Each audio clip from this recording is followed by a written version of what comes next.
All right, King Killers. This week on the show, we learn about the benefits of hardcore drugs for helping to maintain a flawless dental hygiene. Dan's theory about Skarpi leads to an angel argument, which leads to our newest epiphany about the books, regarding a connection in the story to the Lone Ranger and Tonto. That's right, Rothfuss. We cracked the code. We have figured out the books. We also explore the depths of Dan's spitefulness and the origins of where his nihilistic approach to the world actually stems from. Seems to be in his disdain for American film classics, as well as his hatred for all black and white movies. And Fitz thinks Tehlu might be every character in the book, apparently. Dan is less than pleased with this theory. Will the show survive the chaos? Let's find out.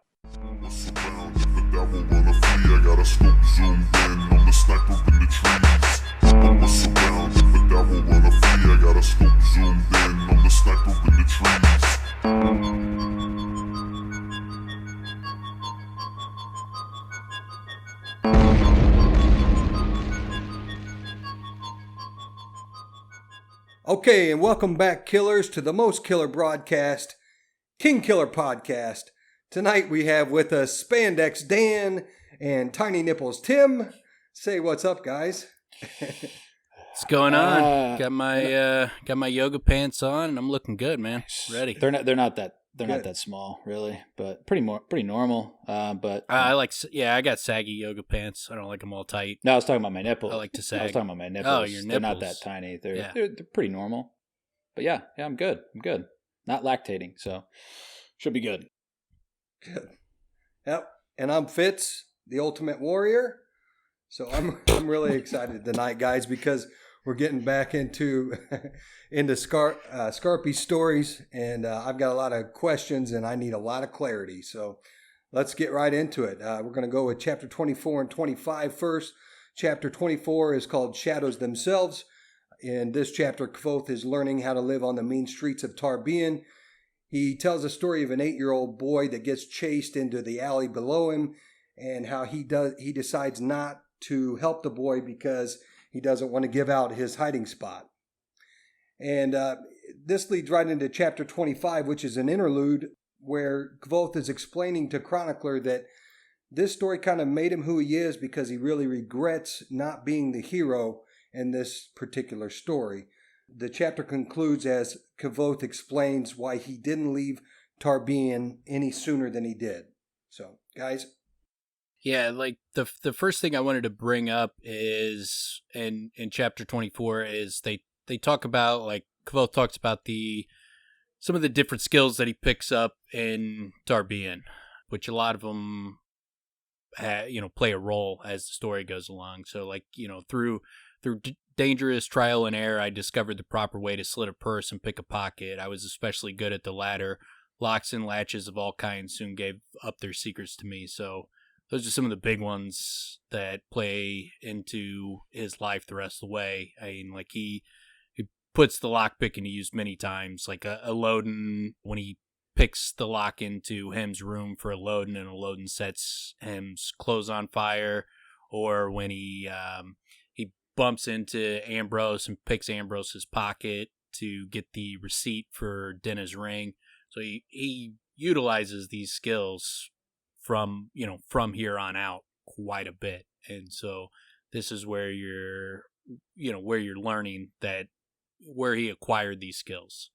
Hey, Dan, how long does Kvothe live in Tarbean total? Almost 3 years. Almost 3 years. Okay.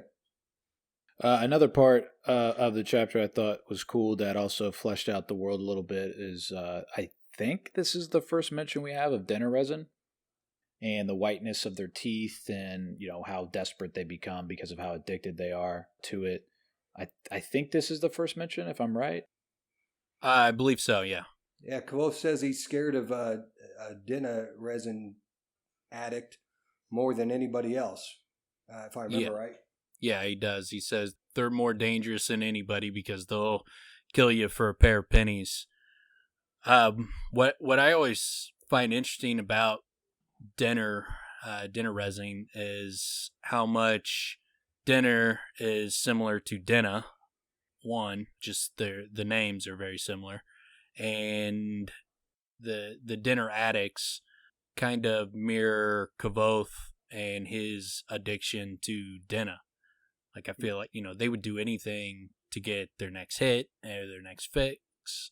He seems to be willing to do anything to be around Dinah. It kind of just seems like a mirroring of Dinah resin addicts and Kavoth and his addiction to Dinah. It kind of seems like they're very similar. I hadn't even thought about that, but yeah, it reminded me of when Dinah gets fixed on him too, when they're getting ready to fight the Dracus. Mm-hmm. Yeah, it's cool. I like the details of the unnaturally white teeth, which is interesting because typically in our world, someone that's an addict, they're pretty negative. They're negative physical attributes, or not attributes, but physical signs. Unnaturally white teeth wouldn't necessarily be a bad thing, right? But it's just that sign that he uses instead of But I guess it's also, it also sounded like they also look malnourished, super skinny, right? Like no fat in the face type of thing, which kind of sound like like crack addict or something like that. So a lot of similarities, but those little details are cool. Yeah, I mean the big parallel for dinner and whitening teeth is crystal meth. Like crystal meth addicts have killer teeth. Like they're just crushing it in terms of dental hygiene. Yeah. Yeah. Like, I don't know if you guys have ever noticed, but crushing it. Yeah. They just got killer teeth. That's one positive of being a crystal meth addict. She got some great teeth. The only other part, it's obviously a real short chapter, and there's not a ton to comment on, but obviously the main part of it is the 8-year-old boy being chased down in the alley by a group of other boys. It says that the slapping footsteps stopped and more laughter followed the sound of ripping cloth. Slipping to the edge of the roof, I looked down the alley below. I saw several large boys, almost men. They were dressed as I was, rags and dirt. There may have been 5, maybe 6 of them. They moved in and out of the shadows like shadows themselves. Their chests heaved from their run, and I could hear their breath from the roof above. Sounds like they were in the midst of raping this boy. Yeah, see, that's what when I was listening to it today, the first time I thought that they had, beat the kid up. But then when I listened to it today, I'm like, they may not have beat him up at all. But then I got to thinking about it. I'm like, oh, they raped the kid when that tearing of the clothes. Yeah. Yeah, I didn't think that the first time I read through it, but this, it's especially this read through and then listening to it today and hearing just the description, it does sound like that's what's going on here. Which, that sucks. That's Tarbean, man. Tarbean is brutal. You thought Tarbean was bad before. I mean, it only gets worse. I didn't pick up on it. I mean, I've read this a ton, and I didn't pick up on it many read-throughs. I don't know why. I just always bowled right past it, just thinking, this kid was getting mugged, and I just, my mind's not going to little boys being raped, so. It's not just something my mind doesn't go to that place. Oh, but I got right there, Dan. I was right there on it. Yeah. That's your first instinct. Says a lot about you. But what kind of cinches it for me, because what's also disturbing is Kavoth's like, I've been caught before too. I was caught, a couple months ago. So there's the potential that he was raped. But there's a part in when he is with Valerian, and she is trying to control his mind. I'll read the whole part to you because it's relevant to this. But he says, I felt the snap as 4 years of my life slid away. Suddenly I was back on the streets of Tarbean. 3 boys bigger than me with greasy hair and piggish eyes had dragged me from the broken crate where I'd been sleeping. 2 of them held me down, pinning my arms. I lay in a stagnant puddle that was bitterly cold. It was early in the morning and the stars were out. One of them had his hand over my mouth. It didn't matter. I had been in the city for months. I knew better than to yell for help. At best, no one would come. At worst, someone would, and then there would be more of them. 2 of them held me down. The third cut my clothes off my body. He cut me. They told me what they were going to do to me. Their breath was horribly warm against my face. They laughed. There in Tarbean, half naked and helpless, I felt something well up inside me. I bit 2 fingers off the hand over my mouth. I heard a scream and swearing as one of them staggered away. I strained and strained against the one who was still on top of me. I heard my own arm break, and his grip loosened. I started to howl. I threw him off. Still screaming, I stood, my clothes hanging in rags around me. I knocked one of them to the ground. My scrambling hand found a loose cobblestone, and I used it to break one of his legs. I remember the noise it made. I flailed until his arms were broken. Then I broke his head. When I looked up, I saw the one who had cut me was gone. The third huddled against a wall. He clutched his bloody hand to his chest. His eyes were white and wild. Then I heard footsteps approaching, and I dropped the stone and ran and ran and ran. Gross. Yeah, it sounds like he did get one, but at least got his. Yeah. Got his revenge on those guys.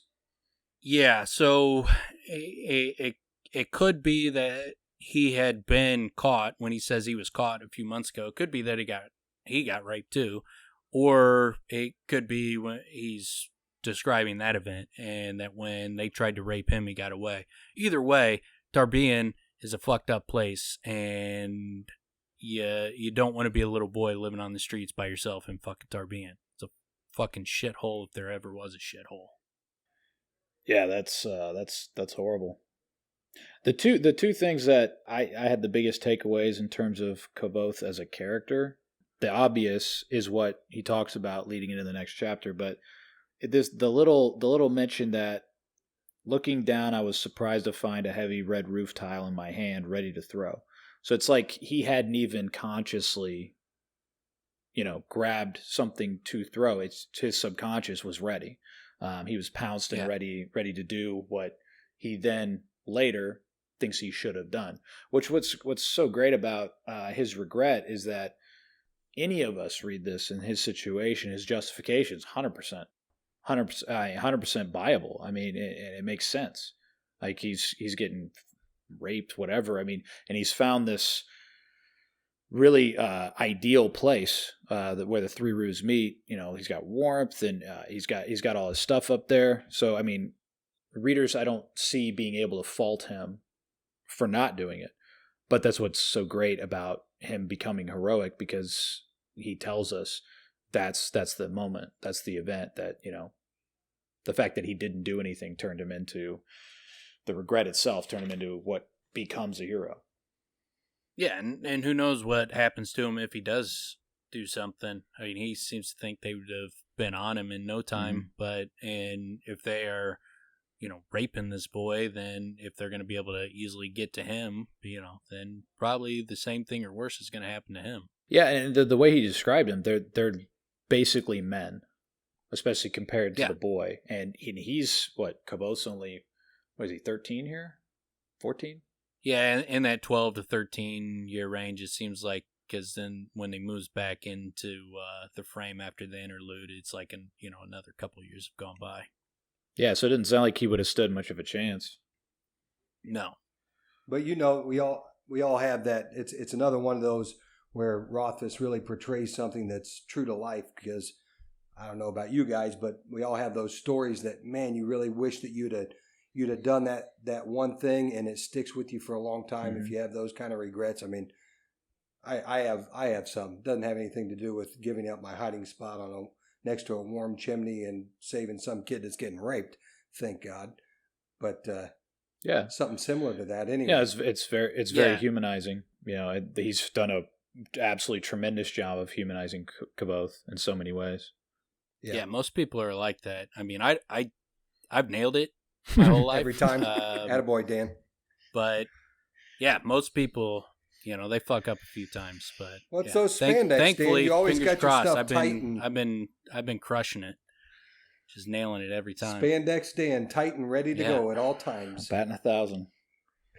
But yeah, then that kind of moves us into chapter 25, and he talks to Chronicler, about that moment, not reacting to it, even though the consequences of it would have been probably pretty dire had he done something, but that moment of not reacting is what he thinks is probably a good reason why he became who he became.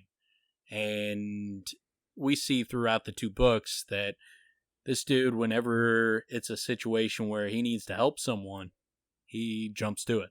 Doesn't put a lot of thought into it. He just reacts and goes and tries to help them. So it definitely seems to have played a big part. Yeah, I mean, and with no hesitation. What's interesting also, what I liked about how he described it is he's telling chronicler basically, like, trying to think of how many times he's been beaten, how many bones he's broken. He's like, I should remember these things, but I remember that boy. I remember the way he sounded, clear as a bell. He's like, that is etched in my memory. All these traumatic things that's happened to Kavoth, not as much as this moment. So he really gives some deep detail as to how much it's etched in his experience.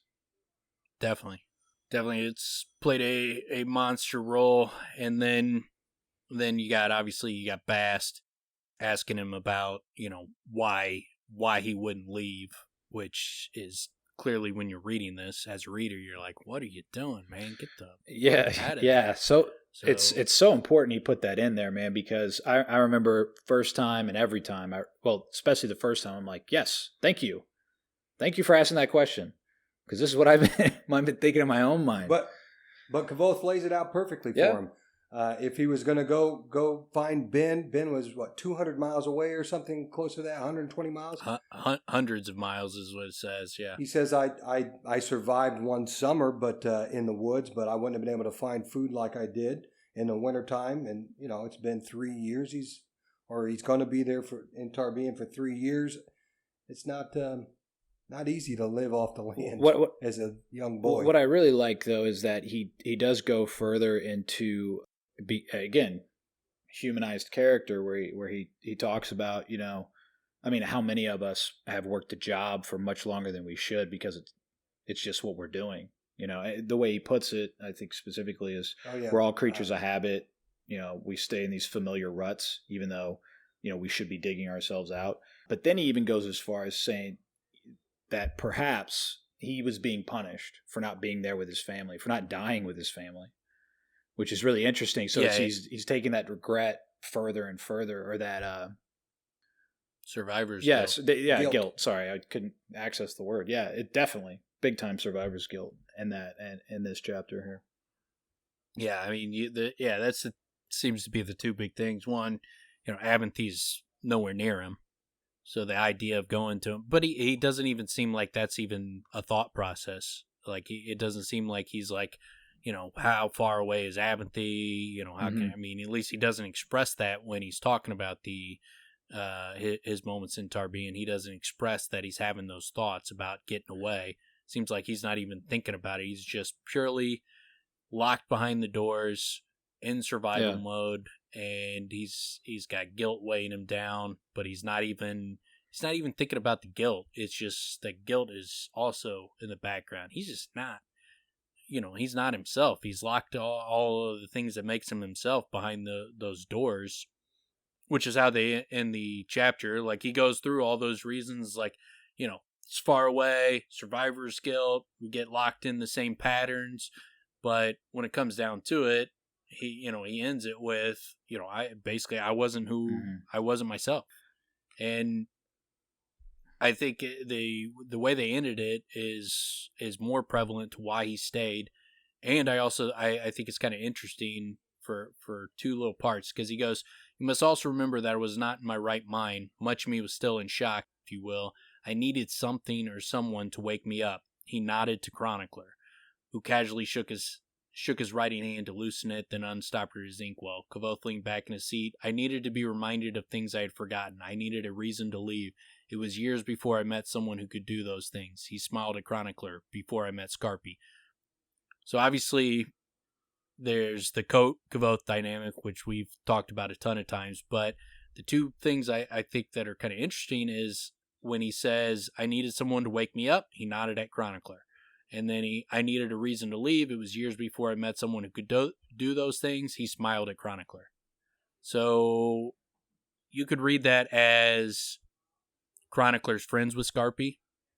Like, you could say he nodded at Chronicler the first time to have him pick up his pen. He smiled at Chronicler the second time because he's like, hey, it's your homeboy Skarpi I'm about to talk about. Or it could also be Rothfuss winking to us that Chronicler is something more. Or it could be Kvothe knows that Chronicler is there for something more. So it's, again, one of those things where Rothfuss gives you so many multiple ways to interpret everything. Something more maybe being like the Adim or... Amir. Oh, the Amir. Yeah. I got you now. Yeah, no, it kind of feels like it's, it kind of feels like he's, like, as you say, with that little wink to the reader, it is almost as if you can say Kvothe knows why Chronicler's there, and he's serving the same purpose that Skarpi served when he was in Tarbean. Yeah, or he doesn't know it, and Rothfuss is winking to the reader, and it's not Kvothe winking towards Chronicler. So, or it could just be saying, "Pick up your pen." And, hey, we're going to talk about your homeboy. So, like I'm saying, it's all three ways you could interpret it, and you could be justified in defending those positions. Well, that's why I think it's genius to do it in the way he's doing it, because he's being very subtle, and he's giving you the ability to look at it one way and look at it these multiple ways. Yeah, that's a really that's a really interesting way of doing it. All right, Fitz. I think we're ready for 26, unless you guys got something else on that. No, I'm ready. And so yeah, that's that wink and that nod. What I assumed was wink and nodding at Chronicler, pointing out that he's getting ready to talk about Skarpi. We get to find out about that right now. So, chapter 26 is called Land Returned. Kvothe is still living on the streets of Tarbean, and years have passed. Kvothe hears about Skarpi, the storyteller, in Dockside. And Kvothe is afraid to go back there because a year prior, he came upon Pike's hideaway there and burned it to the ground. And then a few days later, he poured some strong liquor on Pike's face and lit him on fire. Kvothe does go back into the bar in Dockside where Skarpi's telling stories, and he asks Skarpi to tell him the story of Lanray and the Creation Wars. And Dan, I'd like to know everything there is to know. All right, so before we get into Skarpi's story or anything to do with Skarpi, there's just only a couple of things to mention that don't have to do with Skarpi or the story. The one, obviously, you get a time jump in this chapter. You know, he's 15. He's just past his 15th birthday. So since he left Abinthy, just over 3 years have passed since he left Abinthy, and he's been in Tarbean for just under 3 years. You know, that's quite a long time where he has not been himself. It's not like this dude was in shock for, a couple days. He was not himself for years. Living on the streets, not using his sympathy, not playing his music, not thinking about his family, not thinking about Abinthy, not thinking about the university, not thinking about anything that makes him who he is. He was not that person for a long, long time. What's interesting about this transition is it seems as if now he's finally getting somewhat comfortable. So now he's in a position where the distraction can be survival. Survival itself as a challenge, obviously very distracting, because he's trying to not get, beat up and trying to not get all his things stolen from him, and he's trying to eat and, find shelter. So now that now that he's not starving, and he's sort of figured out a system that works for him, it seems he's positioned to where now he can get to who is he really, right? Because he's starting to, because eventually, I guess he even mentions, right, that he didn't really have anything driving him.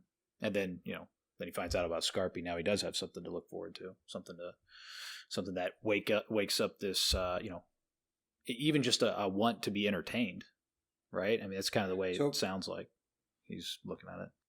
So just I want to kind of hash it out though, because I'm pumped up about Kvothe waking up and Skarpi doing that, but back to his feralness, Kvothe fucks Pike up. when he goes into his hideaway and burns it to the ground, and he like goes through all his stuff, and he finds like that. I forget, brutal. like a little wooden. It's brutal, and he chugs his beer, and then he's like, oh, and here's this old thing from what seems like from his mom, a lock of hair of hers, and something that she gave him, a toy that's all ragged, and he's like, see ya, and then burns it all. Well, it all to the ground. And what's really interesting about it is he says, it took me about 10 minutes to find what I was really looking for. And you think, at least when I was reading, I was thinking, oh, it's going to be his stash, money, right? Valuables. Yeah. Instead, it's, how can I really hurt this dude? The most important thing. How can I really hurt this dude? With justifiable reason, he was looking for, you destroyed my father's loot. I want to destroy whatever you hold precious in your life. Yeah. I mean, I get it. It's just... So it's pure... I mean, that's why he's looking for what he finds precious, because that fucking douchebag destroyed his loot. So it's a pure revenge motive, which I can understand. But when I'm reading that, and Kvothe going through those things, my reaction is like, God damn, man, you kind of feel bad for Pike. Yeah. Like, clearly, this kid's an orphan. He's still longing after probably his dead mom, who probably died under some circumstance that's why he's living on the street. And so the whole reason he is who he is he's an orphan, and he's a kid. He's a fucking kid. And he's had a tough life. He's like Kvothe. These are all circumstances that are very similar to Kvothe. We just don't know how he got there, obviously. More of an asshole. Kvothe isn't like hunting kids down and beating the shit out of them, trying to steal all their shit. But it's understandable that some kid orphaned on the street would grow up to be a fucking bastard. He did not have... Doesn't seem like he had Kvothe's upbringing. So it seems like that Pike is a creature of circumstance. But Kvothe does not think that at all. He doesn't have any kind of sympathy for him. He's like, found it. This is what you hold dear. Torches it and burns all his shit up. Well, not only that, then some cutthroat shit. Then he seems to purposefully lure Pike and his boys into an alley. He goes back and makes sure he's seen in the middle of the day, in the middle of the street by him. And he bought all that. What's the liquor called? Dreg. And just hops up on a roof or something and pours it in his face. Yeah, but also there's reason behind that. I mean, Pike stabbed him in the leg when he came upon him, watching the stuff he just burned up. Pike comes up on him, attacks him, stabs him in the leg, and then tells him, I'm going to kill you.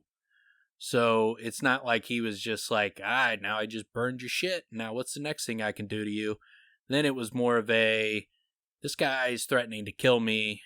I have to make him not want to, make it not worth it to him, or to, kill him first. Kill or be killed type situation. So, yeah. So, I mean, it's not completely unreasonable why he did it. It's hard to imagine, and growing up in comfort, it's hard to imagine setting another kid on fire.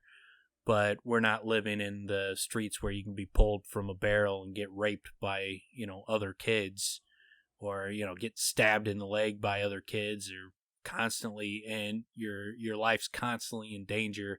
So it's somewhat understandable, but he sets a kid on fire. It seems it's vicious. Pretty fucked up. Yeah, it seems extremely vicious is all. But welcome to the mean streets of Tarbean, man. Yeah. Whatever you got to do to survive. Nothing good about Tarbean, man. It's rough. Mean, in terms of just to understand how vicious, full of the pure hard hatred of a child, I hoped he would burst into a pillar of flame. He didn't, but he did catch fire. So he wants to end this dude. Clearly, there is justification in that sense of this guy's going to try to kill him. He's got him and his group. It's just Kvothe. So, yeah, kill or be killed type situation. But then also he genuinely despises him. So yeah, it's brutal. Yeah, but I mean, and that's Tarbine, like you guys were saying. I mean, just keeps showing you how brutal it is. Yeah, and then the other aspects of that is he didn't use sympathy either time when he set his stuff on fire or when he set Pike on fire.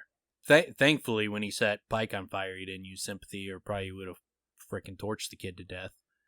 But again, I mean, he's not using any of his abilities that he learned from Abinthy while he's in those streets.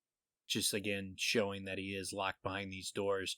And then also the scar that he gets when he gets stabbed in the leg. That's after he gets whipped, and he goes to the first time he gets whipped, and he goes to Arwell's the Medica, and Master Arwell is looking him over, and Kavoth mentions how he doesn't want to get any kind of numbing thing because he's fine without it. Arwell's like, have you ever had stitches before? And he's like, yeah. And he's like, have you ever had them without anesthesia? And he's like, yeah. And he's like, show me.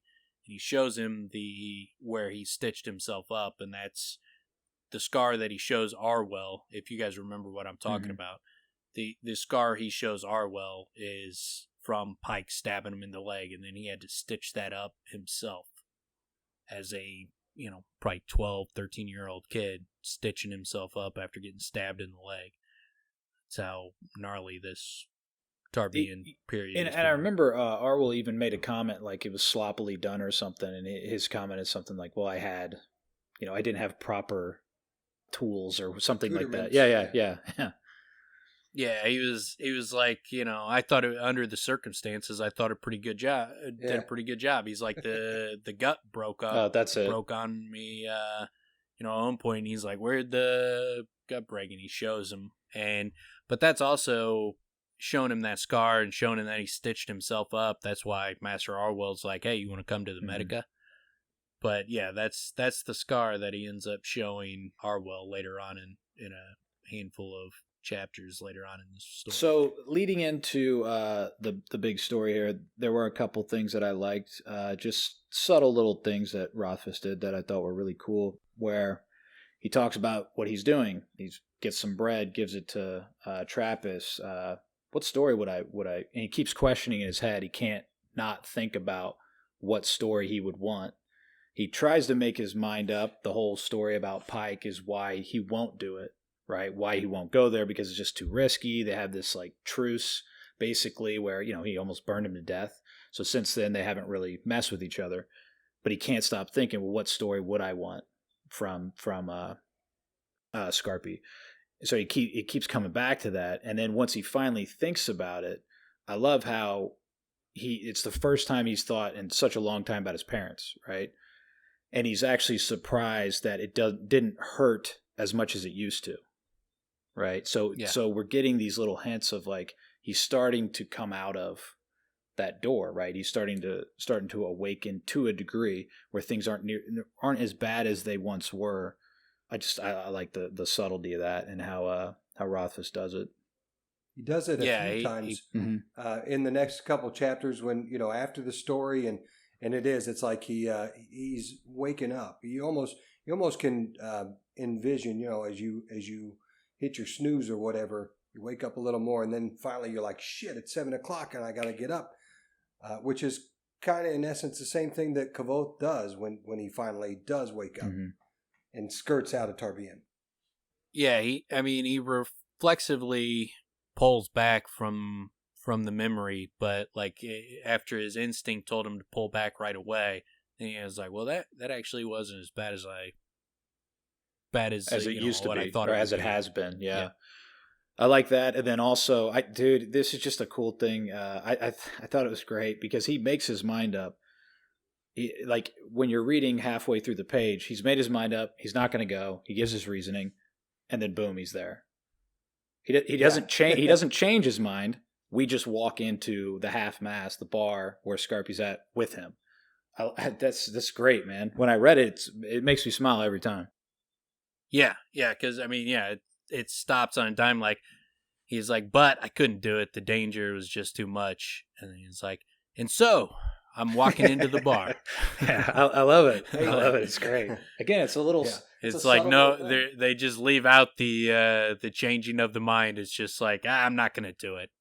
But then, so I was doing Did it. it. Well, so and Hey, and that kind of ties into, we've talked about repeatedly his recklessness, and it's kind of a recklessness, right? But I it's one of those little things about a character that makes me root for them more, that they're just willing to say, throw caution to the wind sort of situation, because he consciously gives all the reasoning as to why not, and goes through the intricate stories and telling it, and so we're hearing the argument and then just ignore it. Yeah, similar to his shit with nobles. He gives all the reasons why you should bow down to nobles, but then when it comes down to it, he does not listen to his own advice. hey, before we But get this into time the it didn't bite him in creation the ass.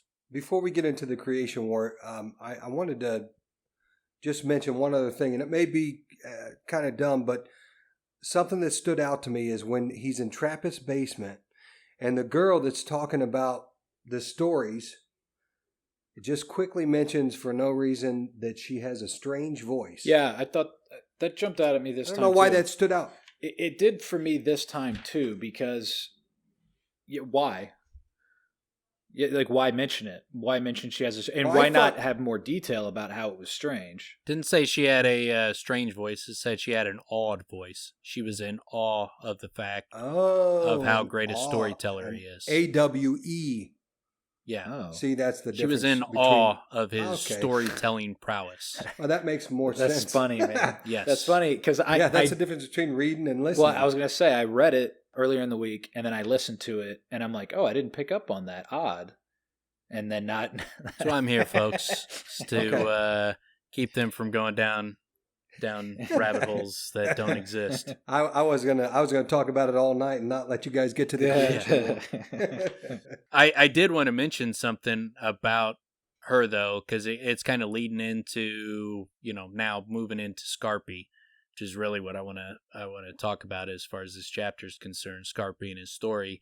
But she mentions that he knew any story you asked for. What's more, she said that he had a bet going. If he didn't know your story, he would give you a whole talent. So not only does he say he knows every story, he's putting his money where his mouth is, and he's willing to dish out some dough if you can catch him on a story he doesn't know. Which makes me question with Skarpi. Has he just been around groups that he's heard all the stories, or has this guy been around since the beginning, that maybe he's one of the Ruach that has been around since all these times, so he knows all the stories because he's lived them. I get. How does he? Good. How does he describe? I don't know if it's in this chapter. I think it's after the story in this chapter. He describes the truth versus just a story. Mm-hmm. He says you don't want to confuse the story with too much truth. You don't want to. He says every get away from the true. point with giving too much truth. But every story's true, but you don't want to like tell so much truth that it becomes unbelievable.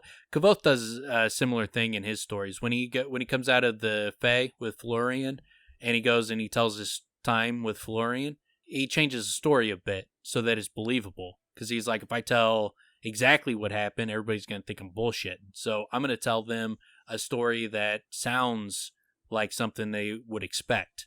But so he tells a version of the truth. He doesn't outright lie, but he changes things so that the story is not immediately discounted. So Skarpi's saying the same thing. But sorry, I just wanted to say to your previous point, Dan, I think he's tapped in.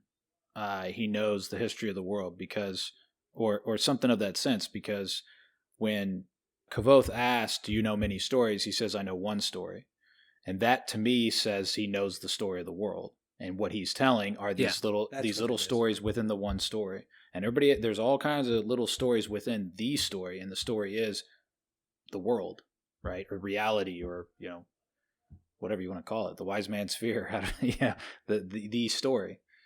Yeah. So also though, I wonder if, and only because of our discussions, have the Emir, or specifically, has he been throwing feelers out there? Is that how, is he throwing feelers, and is he in Tarbean just so that he can find Kvothe? Does he know that Kvothe is in Tarbean and trying to lure him into the stories? I think so. I think the talent is that, because that would lure Kvothe. I think it's also, sure. I think he's there. And I think literally on the second story, Kvothe walks in, he hears everything he needed to hear.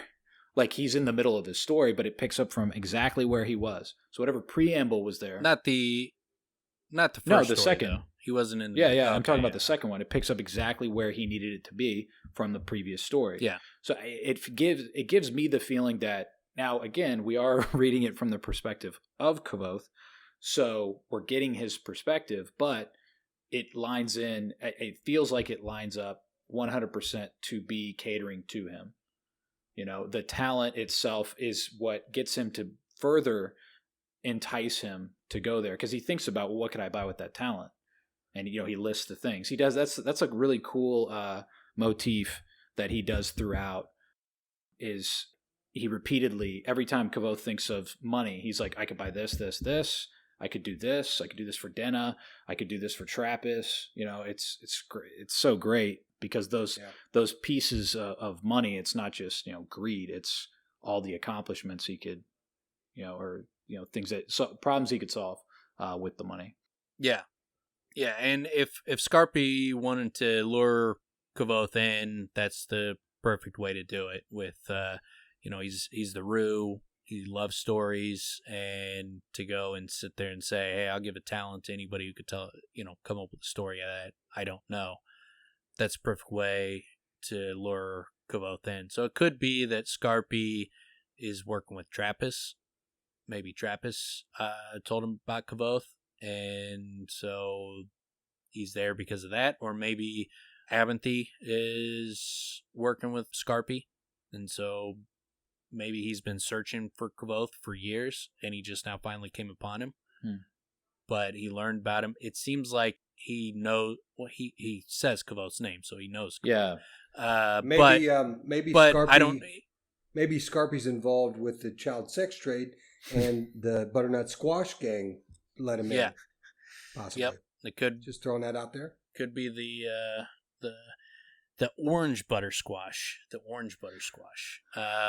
it could be part of the secret slave trade in this world. I think there's something to the Ruach. I think Skarpi is in a bloodline that I think I see an interconnectedness between Chronicler Skarpi, Kvothe, Abinthy, Kvothe's parents, or especially his dad. I think they if it's not a bloodline, it's the Rue specifically.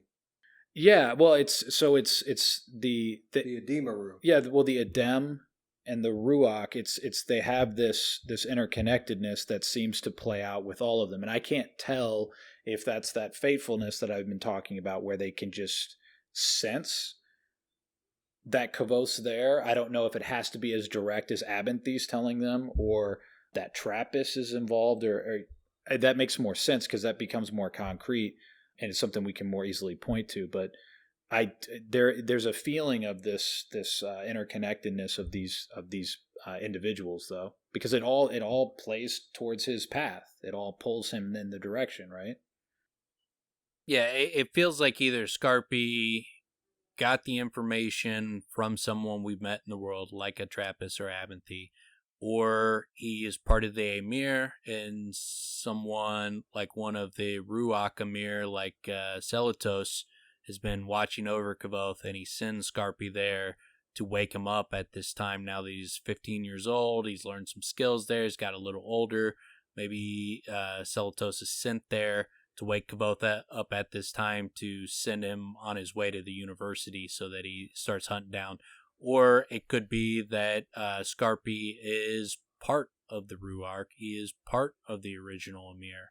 But I don't think he's there by coincidence. Yeah. I don't think he's just telling random stories. I think in one way or another, he's there to wake Kvothe Well, up. and the other thing that it makes me consider as well is someone showed up when the Chandrian killed his family. If it's Celatos or some other angel, an angel saved him, and when he was dying on the streets of Tarbean as well. So again, it's pulling him in this path, and I mean it's great though. Yeah, and when he's in the woods, the dream, he's given dreams. So yeah, it seems clear that someone's watching over him, and it seems clear that Skarpi is there to wake him up. Why he's there, who brought him there, and not why he's there, who brought him there, whether it was his own thing or someone else sent him there, and he's following orders is unclear. But the fact that he's like, I could tell any story there is, and if you can come up with a story, I'll give you, like, I mean, just to think about that in our perspective, like, I wouldn't bet $1 that I could tell every story there is. Someone could come up with a story, in 2 seconds that I couldn't come up with. So the idea I'm going to give a silver talent, like that'd be a lot of money. You would think like anybody would be able to be stumped by this.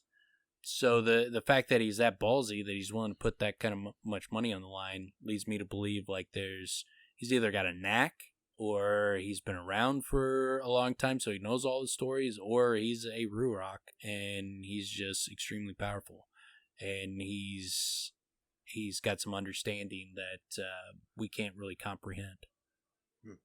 Yeah, again, it's the one story thing but let's proceed with Skarpi's story.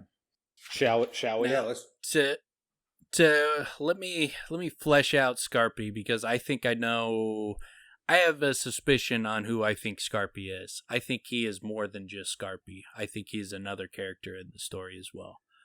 So if you guys remember, I've brought up a number of times, the story of Skiop, the bum who travels through Faerenial, and he speaks to the different groups trying to get, a piece of fire, get some food, and then he eventually speaks to the Rue, and the Rue are the only one that give him any kind of help. Yeah. You guys both remember this loosely, story? But yes. Okay. Yeah. So before I go into why I think Skiop might be Skarpi, the first thing I want to point out that is Skiop more than likely means either speak or speaker. So when Kvothe's traveling with Tempe, and they're on their way to Adem, and it's during the time when they're training very, very hard, and Tempe's running him to death and working him to death, and Kvothe is like, he works so hard that he eventually almost passes out, and Tempe, catches him, in the midst of they do these long runs, then they do the Katan or whatever it's called, and then they practice the language, then they practice the Lethani. And so do you guys remember like when he was doing this and then he kind of passed out? Mm-hmm. Does that ring familiar to you guys? Okay. Yeah. So when he was like kind of laying down, passed out, he was talking to Tempe, and he tells Tempe, he's like, hey, you're speaking a turn very well. And Tempe's like, no, we're speaking my language, not yours. And Kvothe says, I'm not speaking. I started to protest, but as I did, I stopped and listened to the words I was using. Skiopa Teos is spelled, Skiop is spelled S-C-E-O-P. Skiopa is spelled S-C-E-O-P-A. And so it's, I'm not speaking, Skiopa Teos. So Skiopa probably translates to speak or speaker. So Skiop is a speaker, which is more than likely what I think Relar is speaker, if I remember right. It's either Relar is speaker or Eltha is speaker, one of the two. But anyways, his name is, I don't think it's a coincidence that Skiopa, in the language of Tempe's language, is speak or speaker, and Skiop's name. I think there's a reason why it's the same. I think that's a hidden clue that Rothfuss put in there to denote that this guy is a speaker. But Go ahead. Well, no, it's one thing I just want to mention. It sounds like he was using his sleeping mind there, which is cool because I like seeing that. So Skiop, what do we know about him? Who's he connected to? What group is he? Because I see the connection, and it's subtle and it's great. That's what Rothfuss does. But so here's who I think Skiop is, and I'll tie him into Skarpi. Skiop says the old man was going from nowhere to nowhere. He had no hat for his head and no pack for his back. He had not a penny or a purse to put in. He barely owned his own name, and even that had been worn thin and threadbare through the years. So he had no hat for his head, no pack for his back, nothing to his name. The person that sounds very similar to is the Tinker in Hespa's story, because Jax took the hat from his head, the pack from his back, took everything he owned, left him nothing but some broke down house. And so I think Skiop is likely the Tinker that Jax got all his pack and everything from. So I think Skiop was the Tinker of that story. And then when Skiop is telling his story to the Rue, it says, when his story came to an end, the troopers stirred as if waking from a deep sleep. For a moment, they did nothing but look at each other. Then they looked at Skiop. So they were like mesmerized by him while he's telling this story, which is very similar to Kavoth's reaction when Skarpi finishes telling his story. He's like, I was just wrapped up in it. And, it took me a second because I got lost in that story when he came out of it. Now, so it's very similar with the way Skiop tells it. Go ahead. Can I just, did you say the Skiop tells a story to the to the Rue? Yeah, they asked him as I remember the story, and I'd also like to know who's telling, it's Kvothe telling the story to his friends, right? Isn't that what happened? Correct. Okay. So he starts to So the story of Skiop is the story that Kvothe tells to Will and Sim. The reason he tells them that story, he was like, you guys could learn something from that. And he tells them it's the way to learn how to interact with the Rue if you ever meet one. That's how you would know, that their secret ways, basically, because of the, if they ask you if you want wine, ask for water and blah, blah, blah. And okay, so go ahead. Well, then, go ahead and keep telling the story, Dan. I'm following you now. Okay, so I think it's important that when they ask Skiop to, he's like, when they're being so nice to him, he starts crying and bawling in his hands, and he's like, there's nothing I can offer you guys, and they're like, oh, if you really want to pay us, the thing we value most is stories, so just tell us your story. And then when he tells him his story, that's when they say, they just get wrapped up in this. Similar to all the little kids get wrapped up in Skarpi's story. Can you tell us that story real quick? They don't tell it. Oh. They don't tell it. Like, it just says that he told his story, and then says when his story came to an end, the trooper stirred as if waking from a deep sleep. Very similar to Kavoth's reaction to coming out of Skarpi's story. So it seems like, to me, the Rue, and we talked about Tinkers before, right? How they go back. We feel like they go back to the beginning. The Rue seem to go back to the beginning. They seem to be connected in that they both travel. They both tell stories. They both they kind of carry the history of the world, right? They carry the truth of things. If that makes sense. You said Ajax, the person that takes the packs and the hat and all that off of Skiop? Say that again? I think Skiop might be the Tinker from Hespa's story. So Jax, who's Ajax, okay, takes the pack and the hat from the Tinker. Mm-hmm. And then when Kvothe tells his story about Skiop, he mentions that he had no hat for his head, no pack for his back. I think there's a reason that it's said like that. It's exactly what Hespa's story says about the Tinker, that he loses his pack, he loses his hat. I think Skiop is the very likely is the Tinker from Hespa's story. And so I think that's a very good clue why this guy knows all the stories of the world, because I think he's been around forever. Possibly was a Tinker, or it could just be Hespa's story turned him into a Tinker, and he was a Ruach that got manipulated by Ajax. But I think he goes all the way back to Ajax. I'm pretty confident that they're the same person. And Ajax is the namer, right? He's the shaper. Yeah, he's the one that created the Fae. Yeah, he is, I think, the ultimate, hidden in the background, hidden bad guy. Yeah, he's the one that stole the moon. Doesn't that Tinker put a spell on Jax or something to that effect? Bad luck, or speak to something of bad luck? It's been a long time. I don't remember. Okay. I mean, obviously, they say Tinker pays like any bad deed, anything you do negative toward them like 3 times or whatever they say. It definitely weaves through that you seal your fate when you wrong. Yeah, it's at least implied. Yes. Yeah. It seems that way, and that's. Yeah. I do remember there was definitely foreboding in that story. That's one of the stories I don't have a real clear sense of, which I've been wanting to get back to those, but I like this. I definitely feel like there's more to Skarpi than just delivering these couple stories. He's awesome too, man. Like his approach to the priest is fantastic, man.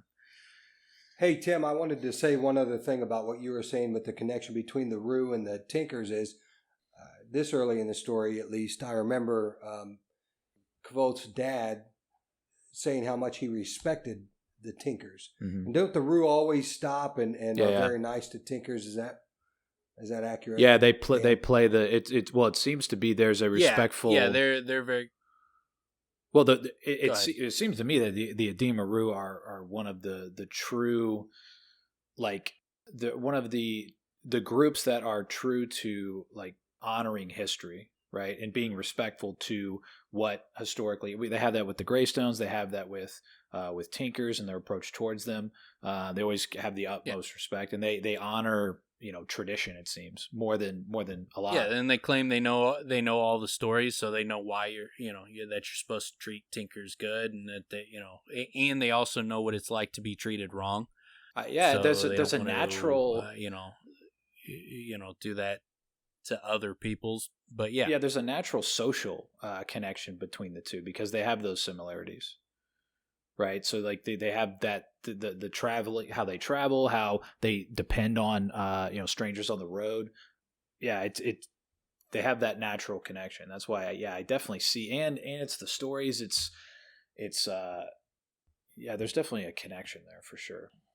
Yeah, the last thing I would want to say towards Skarpi possibly being Skiop, who is possibly the Tinker in Hespa's story that loses his pack and hat to Jax, who is Ajax.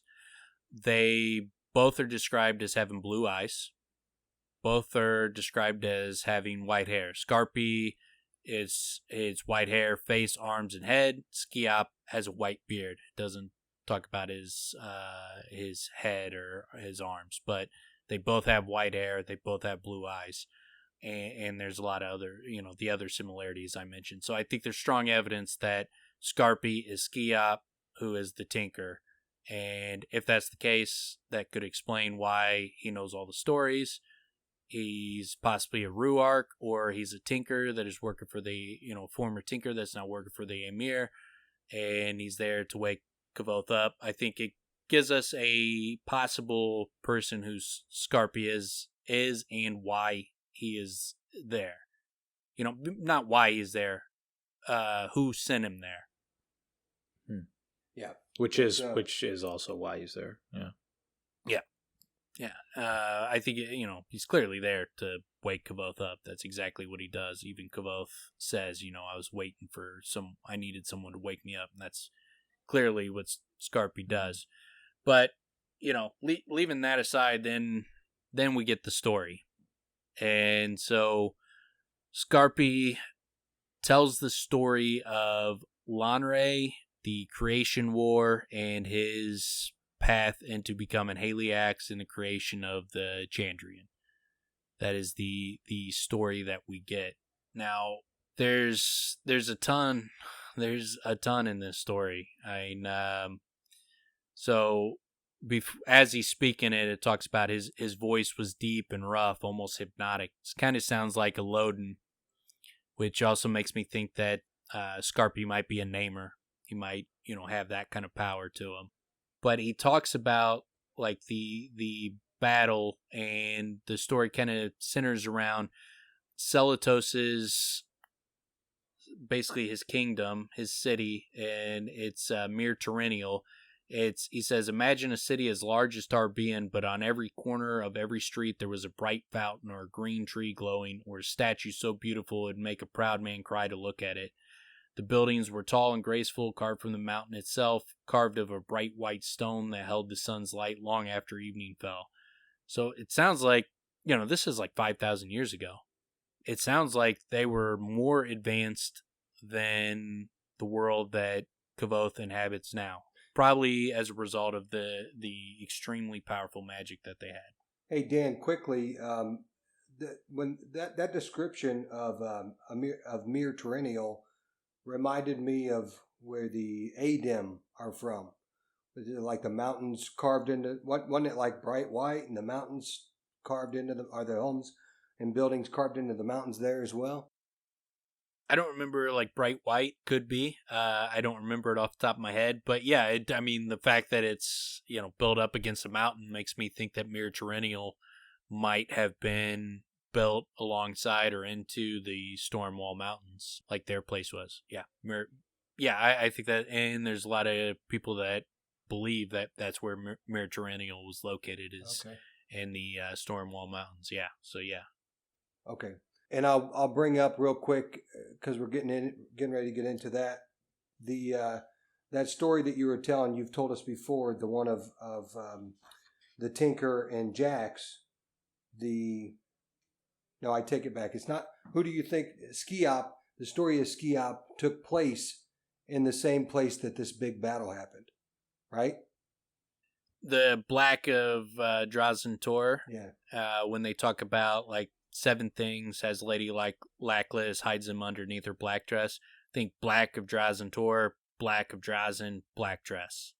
And also Drazen Tor is close to an anagram of Doors of Stone. So I think wherever this battle is fought, they say more people died during this battle than live in the world today. So obviously this battle must have took place over a big amount of space. Yeah. But after the battle, they lock the enemy behind the Doors of Stone. I think the Doors of Stone are probably somewhere amongst where this battle was fought, and I think specifically Reread is where the Doors of Stones are specifically.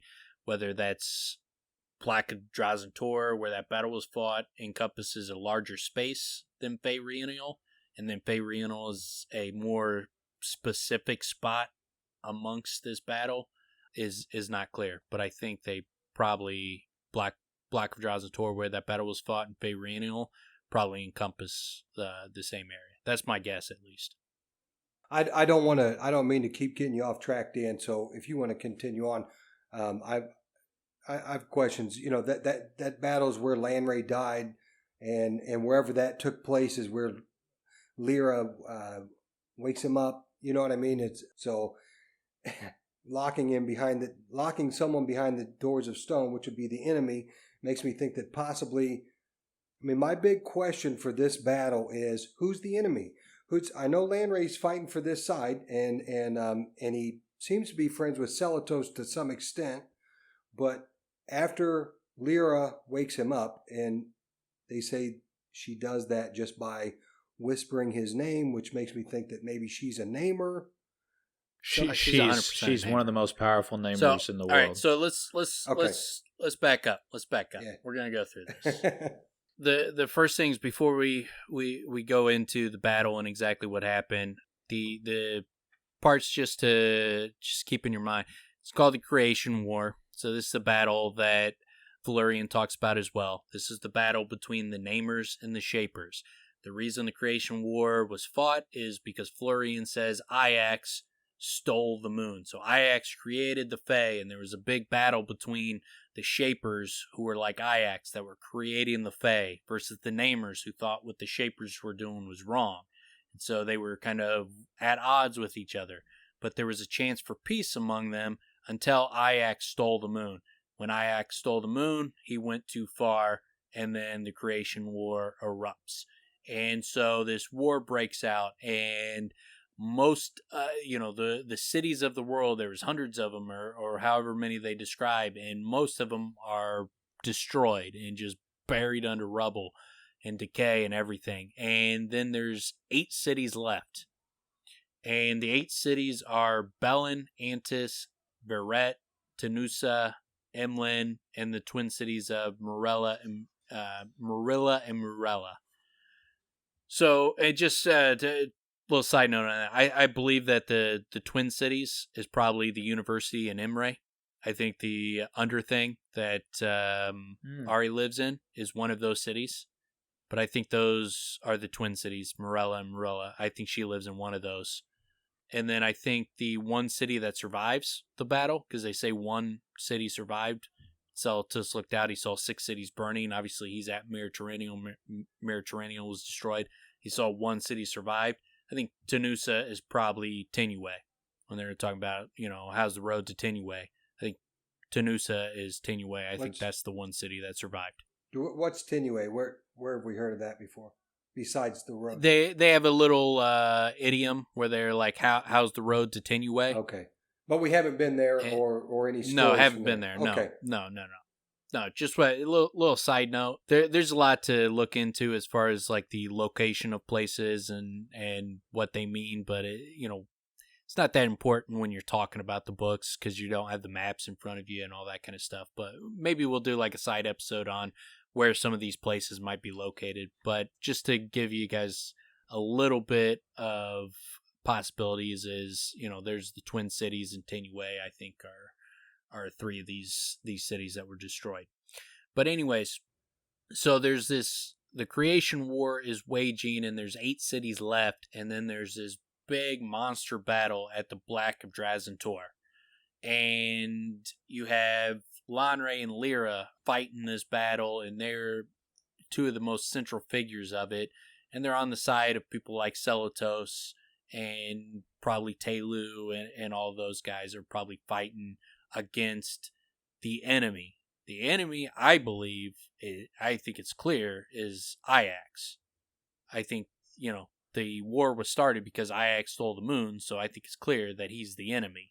That's the main person they're fighting at. It's Namers versus Shapers. I think clearly, you got the biggest Namers in the world are Lyra, Aleph, and Celotos, and then you have Ajax as the biggest Shaper in the world that goes beyond naming. And so I think that's the line in the sand. Ajax is the enemy. Go ahead. I was just going to say, it feels like the way the story is told, it feels like Lanre, Lyra, Celotos, Tehlu, it feels like they're the good guys, right? We're not hearing much about the bad guys. It's just these good guys are fighting, right? Yeah. Well, they don't say anything about Tehlu in this story. No, not in this one. Sorry. No. Yeah, that's in the next. But you get him in the second story, Yeah. and he's obviously buddy with Celotos and all them. So it kind of lends you to believe that he's probably fighting with them. But so in this battle, Lanre kills this beast that's like a shadowy beast, and he destroys him and he kills him, but it costs him his life. Hey, can I and stop then you? After It sounds like it sounds like a Dracus, and he says that he uses the armor like Kvothe says that the armor of the Dracus is like. The skin of the Dracus is like armor too. I just saw that scales of black iron. Yeah. It could be that he was fighting a Dracus. That is a theory that people have, is that's what it was. It's a Dracus. So it could be, or it could be something like a Dracus but worse, or in that similar vein though. But yeah, he fights this great beast. He kills it, but he also dies in the act. But then, after the battle was finished, the enemy was set behind the doors of stone. I think that means Ajax was set behind the doors of stone. Whoever the enemy is, it doesn't make any sense to me that we don't know who the enemy is through 2 books. I think it's clearly someone that's been in the first 2 books, and Ajax seems like the prototype, exactly who you would pick as who is the enemy of the creation war. It seems like the guy that stole the moon would be the perfect candidate. So that's who I believe is behind the doors of stone, but it's not confirmed. The only reason I brought up what I said was because it coincided with, I think the cities coincided where the enemy was and where Lanray died. And as we talk about, we've talked about the doors that Kavoth is locked behind, 1 being sleep, 2 being madness, 3 being forgetting, and death. That's what I'm saying. Maybe the 4th door was the doors of stone, and it seems like Lanray comes out, and he comes out a totally different person when he meets up with Celatos, yeah. Celatos, yeah. Anyway, I just throwing that out. Yeah, it's that's grief. Where my mind is. It's grief that turns him, right? I mean, he. Yeah, but keep in mind, after Lanray, according to Skarpi's story, after Lanray is brought back from the dead by Lyra, they go about continuing to fight the war for multiple years. Yeah, but and they start pushing back their opponents. They are wiping them out, and it's after a couple of years they've almost defeated them completely. But the enemy was locked behind the doors after that battle, and then Lanray and Lyra kept fighting for years after that. So I don't think that Lanray was locked behind any doors. I don't think the doors of stone are, forgetting, sleep, madness, death. I think that's a specific spot. I think that's the lackless doors, is the doors of stone. So I think those are different things. It's just when everything is rumor as far as the war goes between the battle and when Lyra wakes him up to when Lanray actually meets Celatos, and Celatos specifically says he looked different. He was a different person, and he was Heliax at that point. And no, he wasn't. When he meets with Celatos, it does not say he looked different. Heliax. No, both wrong. Okay.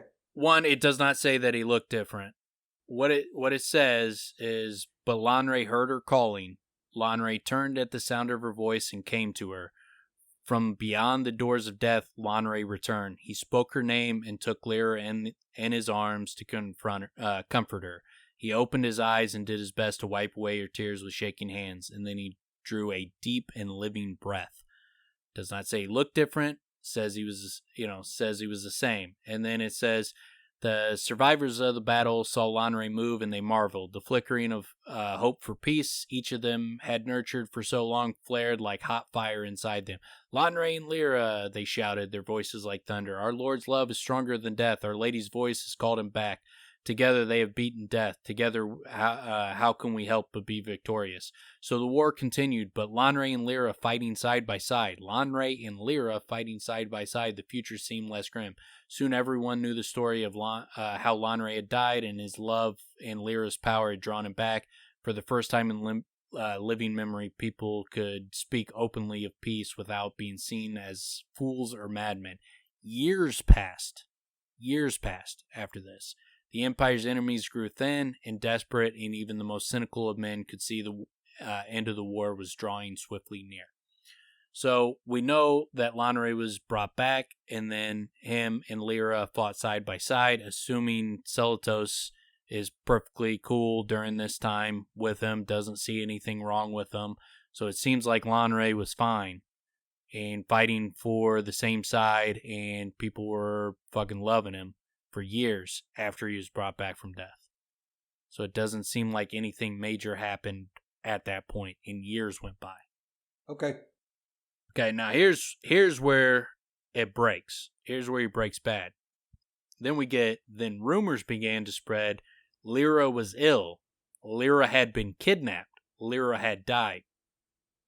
Lanray had fled the Empire.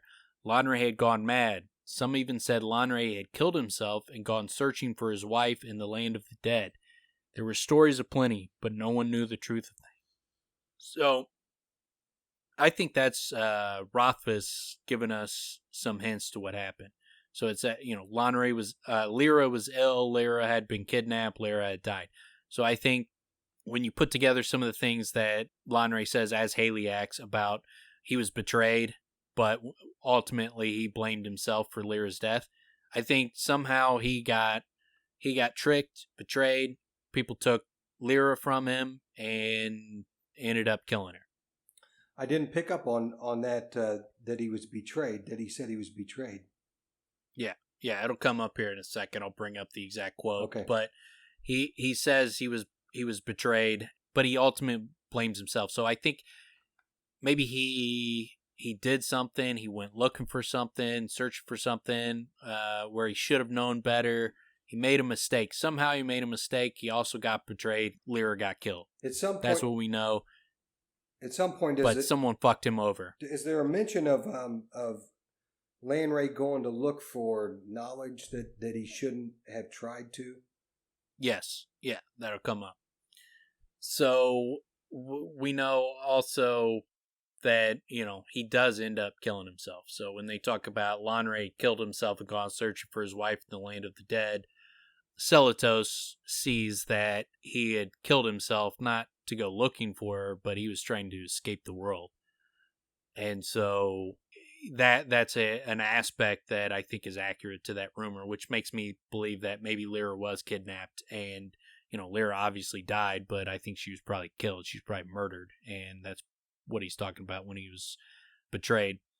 But so when Lanre, after all these rumors are going by, Lanre goes to Celatos. He goes to Mir Tyrannial and he's like, hey, come outside with me. Let me talk to you. And then when he brings him out there, he binds him. He says Celatos' name, true name, and he prevents him from being able to speak or even move. And it says, Celatos knew that in all the world there were only 3 people who could match his skill and names: Aleph, Iax, and Lyra. So these are the 4 most powerful namers in the world: Celatos, Aleph, Iax, and Lyra. But Lanre, all of a sudden, is powerful enough to shut Celatos down. Somehow. Who nobody was more powerful than him. Now all of a sudden Lanre is more powerful than him. And he had no power in names before that. So he talks about how had Lanre come by such power. So Lanre goes from basically just being the ultimate warrior, because wasn't he just he was just a fighter, and until he gets killed, and then he comes back the most powerful namer that there is. Yes.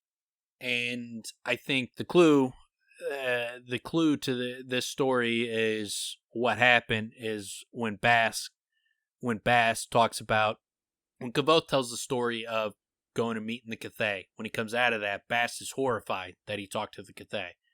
He's flipping out. He's like, tell me you didn't talk to him. He's like, you can tell this guy whatever you want, but I want to know the truth. You did not talk to him. He was furious. He's like, because he sees the Cathay as the worst of the worst. Nobody's worse than the Cathay.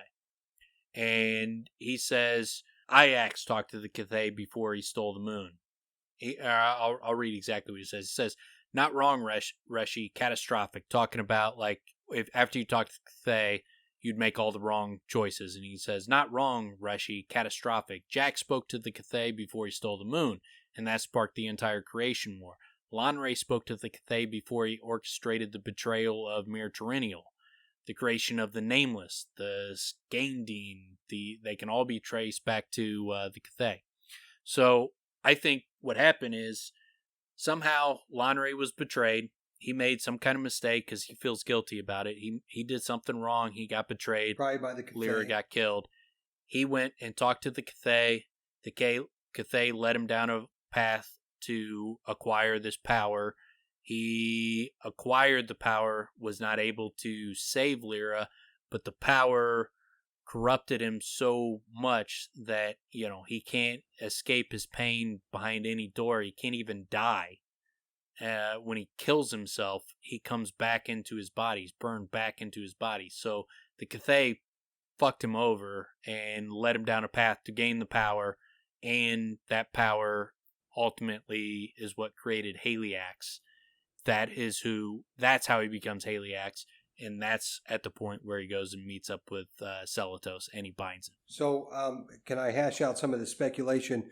Because yeah, chronologically, Lanray could have been betrayed while and that's the reason he got killed, or he could have been betrayed while he was dead, and that's the reason why he came back to life. Or let me restate that. That was maybe he made a deal with the devil or something like that, and was able to come back to life for that reason. I mean, it doesn't actually say though chronologically when he was betrayed, when he was. You see what I'm saying? I'm just no. It could have been he got betrayed by the Cathay too, or no. There's more clarity. Yeah, let's speculate. There's pretty good clarity on what he's talking about when he says he was betrayed. He goes, Celatos, after seeing Mir Tyrannial get destroyed, and he starts to be able to get a little bit of movement back, and he finally can talk again. And he says, Lanray continued looking out over the ruins of Mir Tyrannial. His shoulders stooped as though he bore a great weight. There was weariness in his voice when he spoke. Was I accounted a good man, Celatos? You were accounted among the best of us. We considered you beyond reproach, yet I did this. Celatos could not bring himself to look upon his ruined city. Yet you did this, he agreed. Why? So here's the point. Lanray paused. My wife is dead. Deceit and treachery brought me to it, but her death is on my hands. He swallowed and turned to look out over the land. So he blames himself for her death, but he says deceit and treachery are what brought him to it. So he made some kind of mistake that ended up getting her killed, but the reason, making the mistake is it was because of deceit and treachery. So this is after he's already been brought back to life, because this is what killed Lyra, and that happened years after he died. May not be, seemingly is not deceit and treachery of his own doing. No, I'm saying I think that he was betrayed, and obviously someone screwed him over, but he blames himself for her death. So I think the reason he probably blames himself for her death is that whatever he was trying to do, that made him liable to be betrayed and deceived. He was probably trying to do something he shouldn't have been trying to do, and that was the only reason he fell for the betrayal, that he didn't see it coming. Okay. See what I'm saying? Yeah, I do. Well, on that, in that vein, towards what you guys are talking about, a little bit further, Celatos, looking at Lanray, he says that he had sought the power to bring Lyra back to life. Out of love for Lyra, Lanray sought knowledge where knowledge is better left alone, gained it at a terrible price. So that's what you were talking about, where he looked for knowledge, and what he did, obviously, it broke him, and he went bad, right? So, he's basically down a path of trying to end the world at this point. Dan, do you think it's... Yeah, knowing what we know, when they say had sought knowledge where knowledge is better left alone, that is pretty clear. Like, that seems pretty clear. He went and talked to the Cathay. That's what I was going to ask. Cathay has ultimate knowledge. Yeah, Cathay has ultimate knowledge, so... where else, you could gain ultimate knowledge, but where should you not go to gain ultimate knowledge? The Cathay, because Cathay will lead you down the worst possible path possible, even though he has ultimate knowledge. So it's this representation of like ultimate temptation, in which case you should know better, but they just, obviously at this point, if you're reading it the first time, you don't know about the Cathay, so you don't know that, but, going back through, that seems like, knowledge where knowledge should not be looked for seems like talking about the Cathay to me. And we know that he talked to the Cathay from Bast. He talked to him before he created the Chandrian and before he sacked Mir Tyrannial. So I think that's what they're talking about in that point. Is the Cathay a namer? Do we ever I don't know. Indicate that? I just ask because it seems like the creation war is between the Shapers and the Namers, but the one enemy that we know of, Ajax, is also a Namer. While he is a Shaper, he's also a Namer. You see what I'm saying? Yeah. So I'm just trying to get some clarity. Is it possible Ajax is the Cathay? Is that a possibility? I don't believe so. I believe Ajax is different. I've never heard anything describing him as like this all knowledgeable, knows every path of the future that could ever be. Like he knows the future in an omnipotent way.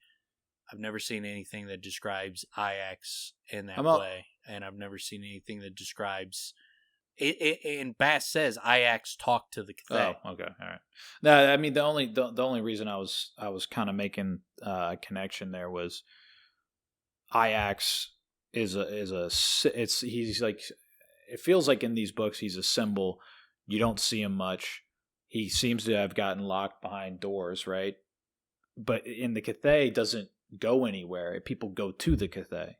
You know what I mean? So that's why it's kind of feeling like the Cathay's locked, right? To a degree. Yeah, he seems trapped in the tree, but he doesn't seem trapped behind doors. And it wouldn't make any sense if they're the same character, considering, they are mentioned separately. Yeah, Florian talks about him separately. Bass talks about him separately. No one.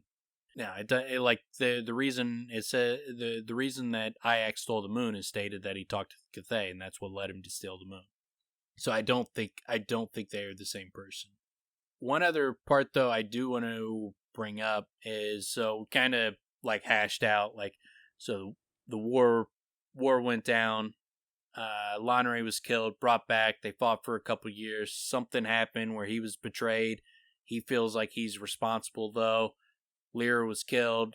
He went seeking knowledge, talked to the Cathay. Next thing you know, he's Haliax. Chandrian are in place. We don't know exactly what the Cathay led him to do to gain that power and to become Haliax, but something happened. He's told some kind of knowledge that led him down this path. Then when he goes and betrays Celatos and they destroy Mir Terrenial and they destroy all the cities, it's save one. One city was left standing. I think that city is probably Tenue, Tenusa. As far as this time frame, Tenusa was one of the cities. I think it's Tenue. But I want to bring up Cheyenne's story. Cheyenne is the leader of the group that he sees in Adimre. Cheyenne's that little lady, older lady that's a badass fighter. Who tells him about the Chandrian. Yes. And so in her story about the Chandrian, I'll bring up one part of the story. She says, in the Empire, there were 7 cities in one city. The names of the 7 cities are forgotten, for they are fallen to treachery and destroyed by time. The one city was destroyed as well, but its name remains. It was called Terrenial. So, first thing I'll point out is she doesn't know the names of the other cities. Skarpi does. So that tells you how much extra knowledge that Skarpi has. He knows, and it's not Terrenial, it's Mir Terrenial. So he knows far more than she does, and so that also lends credence to the fact that Skarpi is not just some dude walking around knowing stories. He knows stories at their fundamental level, so he's probably been around for him. But anyway, so but his name remains. It was called Terrenial. The Empire had an enemy, as strength must have, but the enemy was not great enough to pull it down. Not by pulling or pushing was the enemy strong enough to drag it down. The enemy's name is remembered, but it will wait. Since not by strength could the enemy win, he moved like a worm in fruit. The enemy was not of the Lithani. He poisoned 7 others against the Empire, and they forgot the Lithani. 6 of them betrayed the cities that trusted them. 6 cities fell, and their names are forgotten. 1 remembered the Lithani and did not betray a city. That city did not fall. 1 of them remembered the Lithani, and the Empire was left with hope, with 1 unfallen city. But even the name of that city is forgotten, buried in time. I think that's Tenue. But the point is that, and she goes and names the 7 Chandrian. So Haliax is the enemy she's talking about. But in her story, he corrupted 7 other people. So originally the Chandrian must have been 8 people. So instead of the 7, it was the 8, but one of them did not go through with it. And he remembered the Lethani, and he did not destroy the city. Who the fuck is that guy? Because I don't think we have any fucking clue who that person is through 2 books. I don't know. Yeah. I mean, but that's a huge, huge cliffhanger, is the fact that all the cities were destroyed save one. We know it's likely not Celatos. They're not talking about him because he was the leader of Mir Terrenial, and that was destroyed. But he saw the one city that wasn't destroyed. But then, according to her story, it was originally supposed to be destroyed, but someone who started to join with Haliax backed out of it and didn't go through with it, and that city was saved. I mean, is there any... So I'm curious who the fuck that would be. I have no fucking clue who it is. So, but it's worth mentioning. Let me ask just about the math. I mean, is there was 6 cities destroyed, and 7 of the 8 cities. Okay, there was 8 cities remaining. 7 of them were destroyed. Okay, so there were 7 cities destroyed, and 7 people that Haliax persuaded to betray their cities or just to join him. I mean, were the Chandrian leaders in these cities, or are they just... It seems that way from her story. Yeah. Skarpi doesn't mention Right. it, but from her story, that's just adding a little nuance to it. Seems like he recruited the leaders of all the cities and got them to betray their people and destroy the cities. So he obviously went to Mir Terrenial. The other 6 Chandrian destroyed their cities, but then there was one other person who was supposed to stay a Chandrian that did not betray it. That's how I read it. Well, how does that... So if because Celatos was the leader of Mir Terrenial, so that saves one that there was no betrayal there. Mir Terrenial, though, was destroyed. No, I know. I'm saying, though, the leader of Mir Terrenial did not become one of the Chandrian. So that leaves only 6 cities with 6 people. It says 6 of them betrayed the cities that trusted them, not led them. They were trusted, at least among these people. Yeah. So it doesn't necessarily mean that they were running these cities, but these were 6 people that were trusted. The same way Lonray was trusted, and he destroyed Mir Terrenial. Yeah, that makes 7. That makes more sense. So that's something to keep an eye on for the 3rd book, because I'm really curious who's the one that remembered the Lethani. And was he possibly the betrayal? I mean, was that actually maybe the betrayal that Lanray talks about? I have no clue what the betrayal is, but I think that obviously that's a question that needs to be answered as well. Who betrayed Lanray, and what was the reasoning behind it? What got Lyra killed, and what did the Cathay tell Lanray? These are massive, massive questions we get in this chapter. We get more questions than answers out of this chapter. Yeah. We get some answers, but we get even more questions for book 3. Shape the whole story. Why? Who betrayed Lanray? How did Lyra die? What did the Cathay tell Lanray to make him become Haliax? His name, Haliax, means the breath of Iax. Did he talk to Iax? And maybe is Iax a part of this picture? And that's the reason he's called Breath of Iax. Or is it he's the son of Iax, and that's why they call him the Breath of Iax now that he's gone bad? It's kind of like, he went from Anakin Skywalker to Darth Vader. It'd be like... went from Lanray to Haliax. So Iax is using him, basically. Kind of could like be. how... Could be using him, or it could be that he's just related to Iax, and then when he went bad, like Iax is bad, then he adopted the name Breath of Iax, Haliax. So, it could... So many different ways you could read all this shit, but there's so many questions, and who the fuck is the person that did not betray a city? Who remembered the Lethani? A lot of questions. Yeah. Yeah. So I guess that was one of the things that I realized as we went through it that I got confused about was Celotos cursing Haliax. His curse was his face. His curse was the shadow, right? It wasn't that he became Haliax. He became Haliax before he betrayed Celotos. He was acting as Haliax when he betrayed Celotos. And it sounds like correct. Lonray told him, he is like, I'm no longer Lonray. My name is more terrible, and that's also why he could name. He says, the 4 doors no door can bar my path anymore. Because he got that, which makes me think that he maybe the Cathay told him he needed to talk to Ajax, and the power that he needed to get to be able to talk to Ajax. And when he talked to Cathay, got that power, he went to talk to Ajax. Ajax fucked him over. That's why he's Haliax. I don't know. Could be something like that. But he's like, no door can bar me.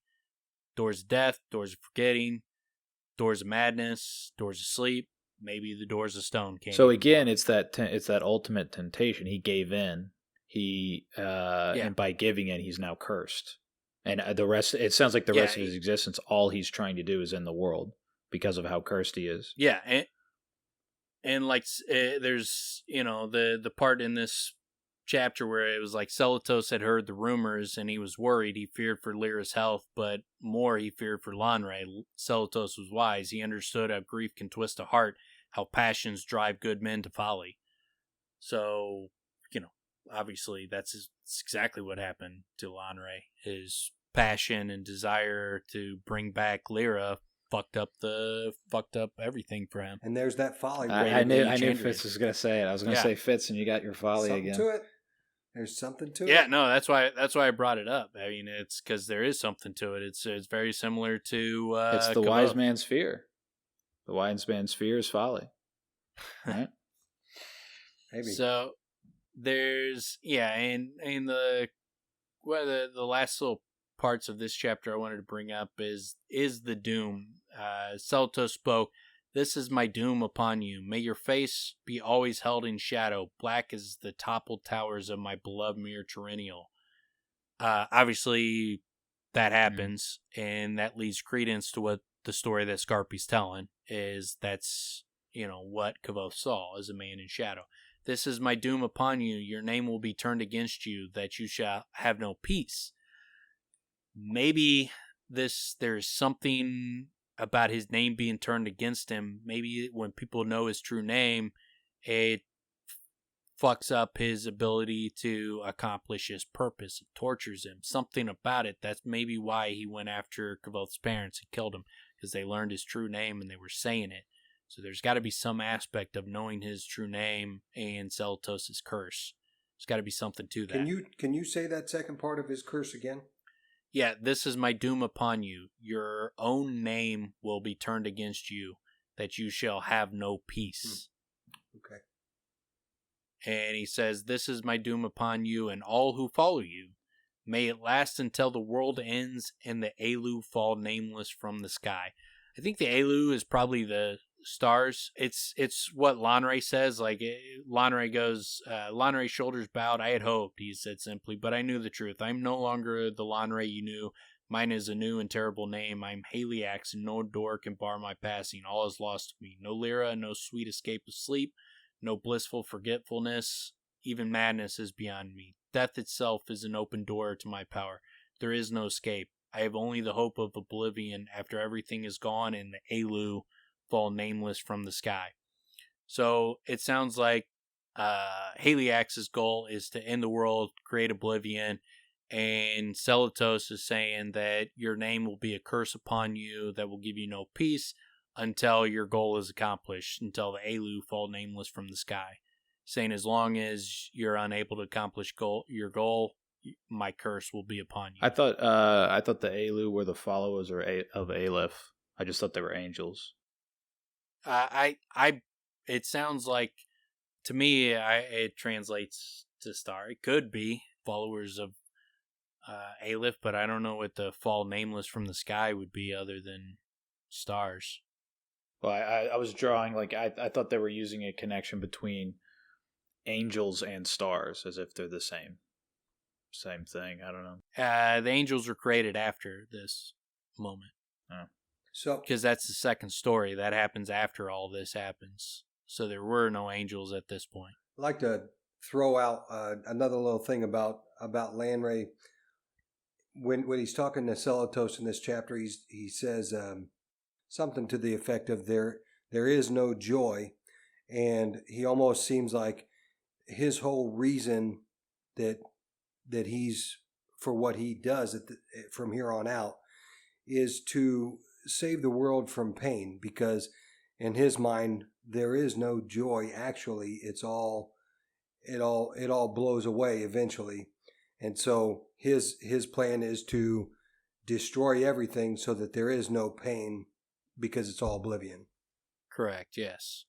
I agree that, yeah, he's very emo. He's got this dark outlook on the world that because of the pain that he feels that nothing good could come of the world. Yeah, he's very emo. And so obviously Lyra's death and his ability to escape the pain has fucked this dude up. That's interesting. There's Dostoevsky has a character or plays there one of his big more famous books. There's a character that takes that role where basically his whole argument is because there's suffering in the world is evil, the world is wicked. Therefore, God is wicked, because why would you create evil? Or why would you create pain and grief and suffering? So it's interesting to give so I mean, you can't say Lanray's completely wrong, right? Or Haliax, I guess, whatever you want to put it. I mean, I think he's wrong in the fact that I don't. Well, no, I get that, but yeah, I can understand why he does. That's in what his I mean. shoes, Yeah. But yeah, it's a continuing philosophy throughout, actually mankind. That people think. I can understand why someone would be like nihilistic, but no, I don't agree with them. Yeah, I also think it's a horrible path to take. However, you can see why someone can choose to be I don't know, it's not even temptation, it's just a bleak despair. despair. Just desperation, get lost in despair. Yeah. The only other part as far as just in that story that I bring up is he said when he was in the midst of cursing him, he says, but even as he spoke, the words were bitter in his mouth. Lanray's face in dark shadow, then a starless night was blown away like smoke upon the wind. Very similar to how Lanray disappears when they're running away from whoever was coming up on him in that. So that also lends credence to the truth of Skarpi's story. That he not only gets the shadows right and his face and everything covered in shadows, but then he also gets the drifting away like sand in the wind, basically. You said Lanray. You meant Haliax and the Chandrian after they killed Kvoth's family in Rue. Correct. Yeah. That's what's so important about his story, is that so much of it does tie into what we've seen before, and we know that's reality. That really happened. So that's why this story is so. This is all important. Fiction, though, Tim. It didn't really happen. But so I was thinking though. So merch. So Celatos. Not Celatos.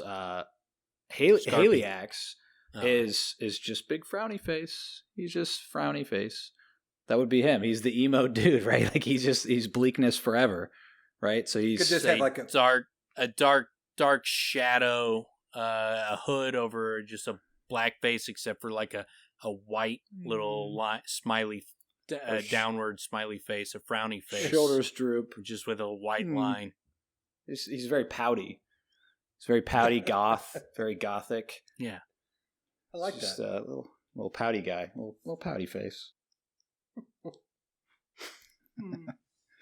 Then we come out of he finishes the story and he says, it wasn't until Skarpi stopped speaking that I had noticed how lost in the story I became. Very similar, like I said, to Skiop, and when Skiop told his story to the Rue and how lost they became in the story.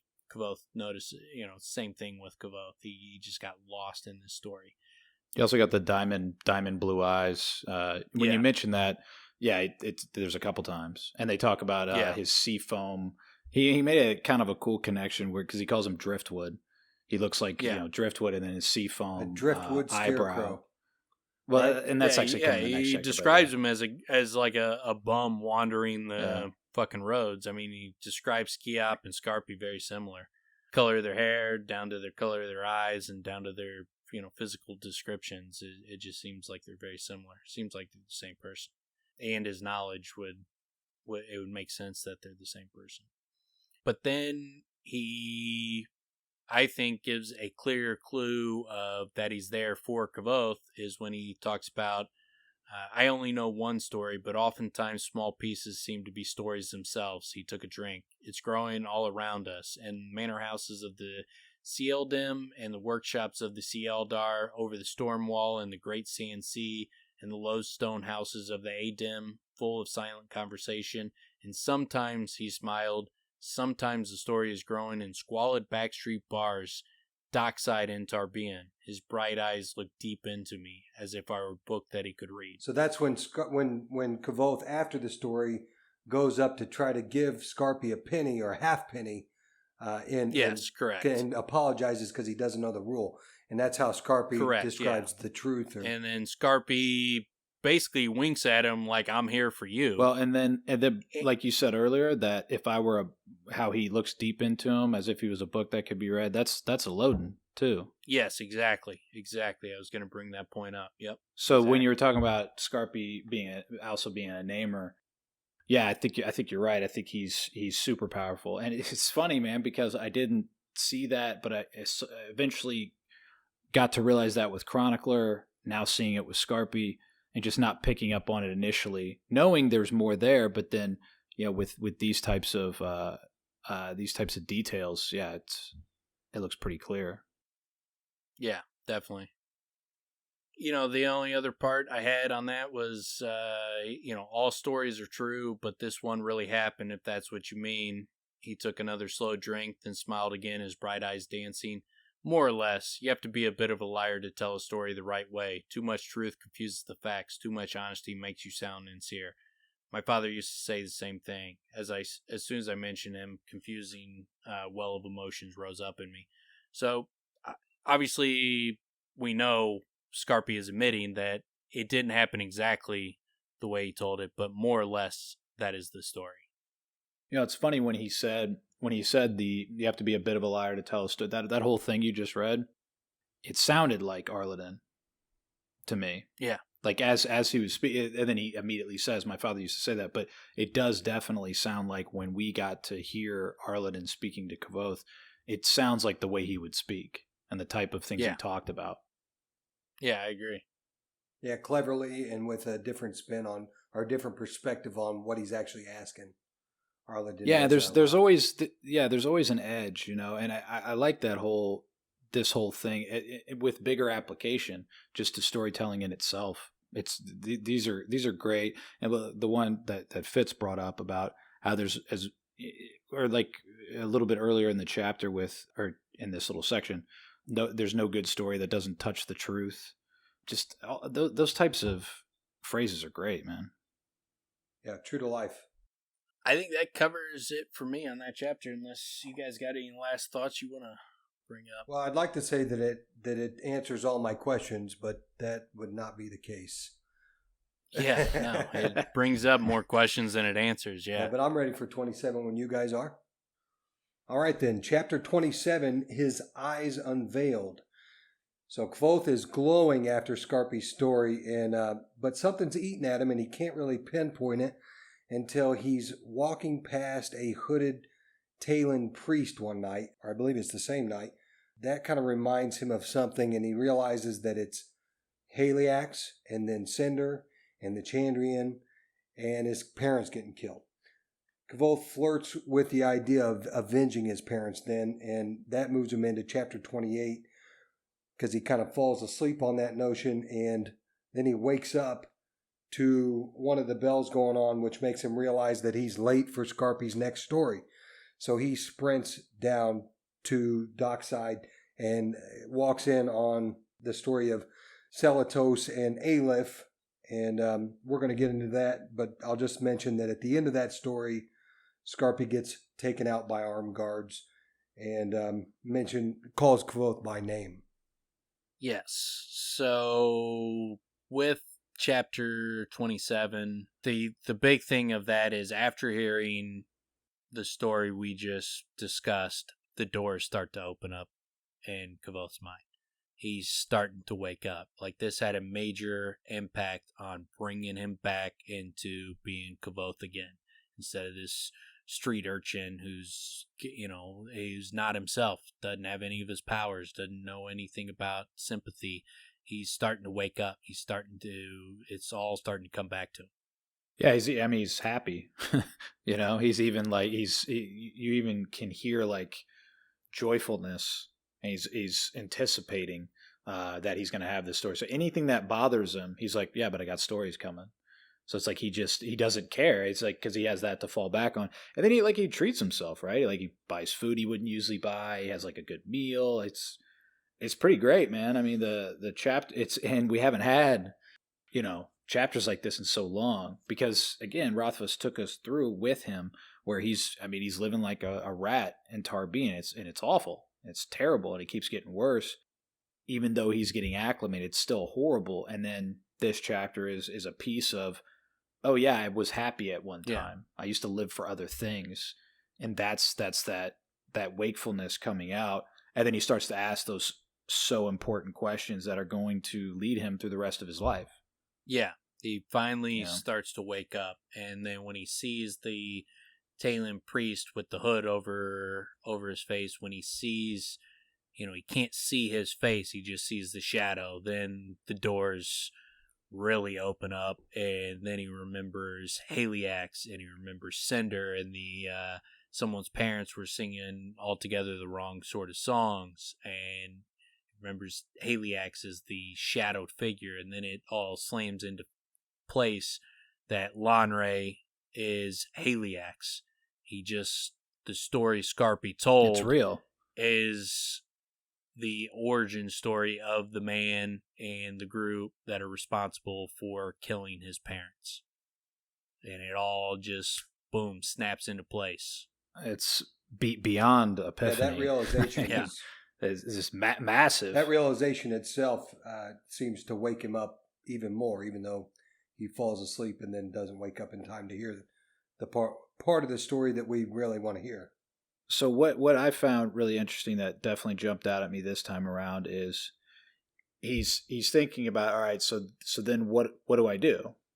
How am I going for revenge? And then he's, he has that practical part of his mind that he's had to, resign himself to living in Tarbean, where it's like, I can't do anything. I mean, what could I possibly do? That's chapter 29, but in this one, it's before that. No, I mean, he's talking about it here, and he even says, I would have more luck trying to steal the moon than fighting the Chandrian. Yeah, he says that in this chapter? In 27, as he's realizing that just after the Tehlu priest, and he starts thinking about it, he's like, okay, what should I do? Should I go?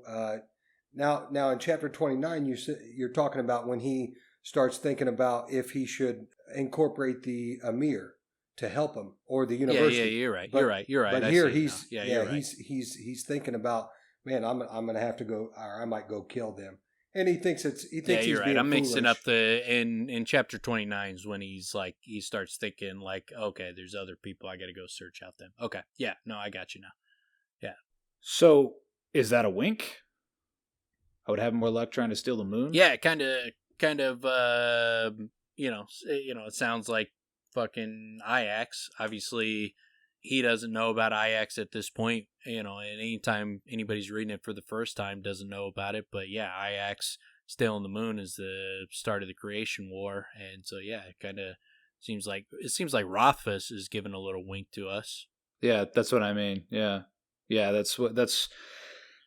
If it is a wink from Rothfuss, it would put him in the same camp as Ajax. Yeah, well, I mean, it seems like Lone and Lyra, their story seems to have some similarities with Kvothe and Denna. Also, Kvothe, with his desire to hunt down the Chandrian, seems like his just single-minded mission to do this seems very similar to Ajax's single-minded mission to capture the moon. So he does have a lot of similarities with both Lanre and Ajax. I think they mirror each other a lot. I feel like, though, like what happens is he pulls a Lanre, man. Not that he's going to become Haliax, but he unleashes hell. Yeah, man. I agree. He opens the doors. So, and I think that's this ever running theme of, again, folly, the wise man's fear, the watch out for your own knowledge or your own power, right? And he keeps getting more and more powerful. He keeps layering on more and more knowledge.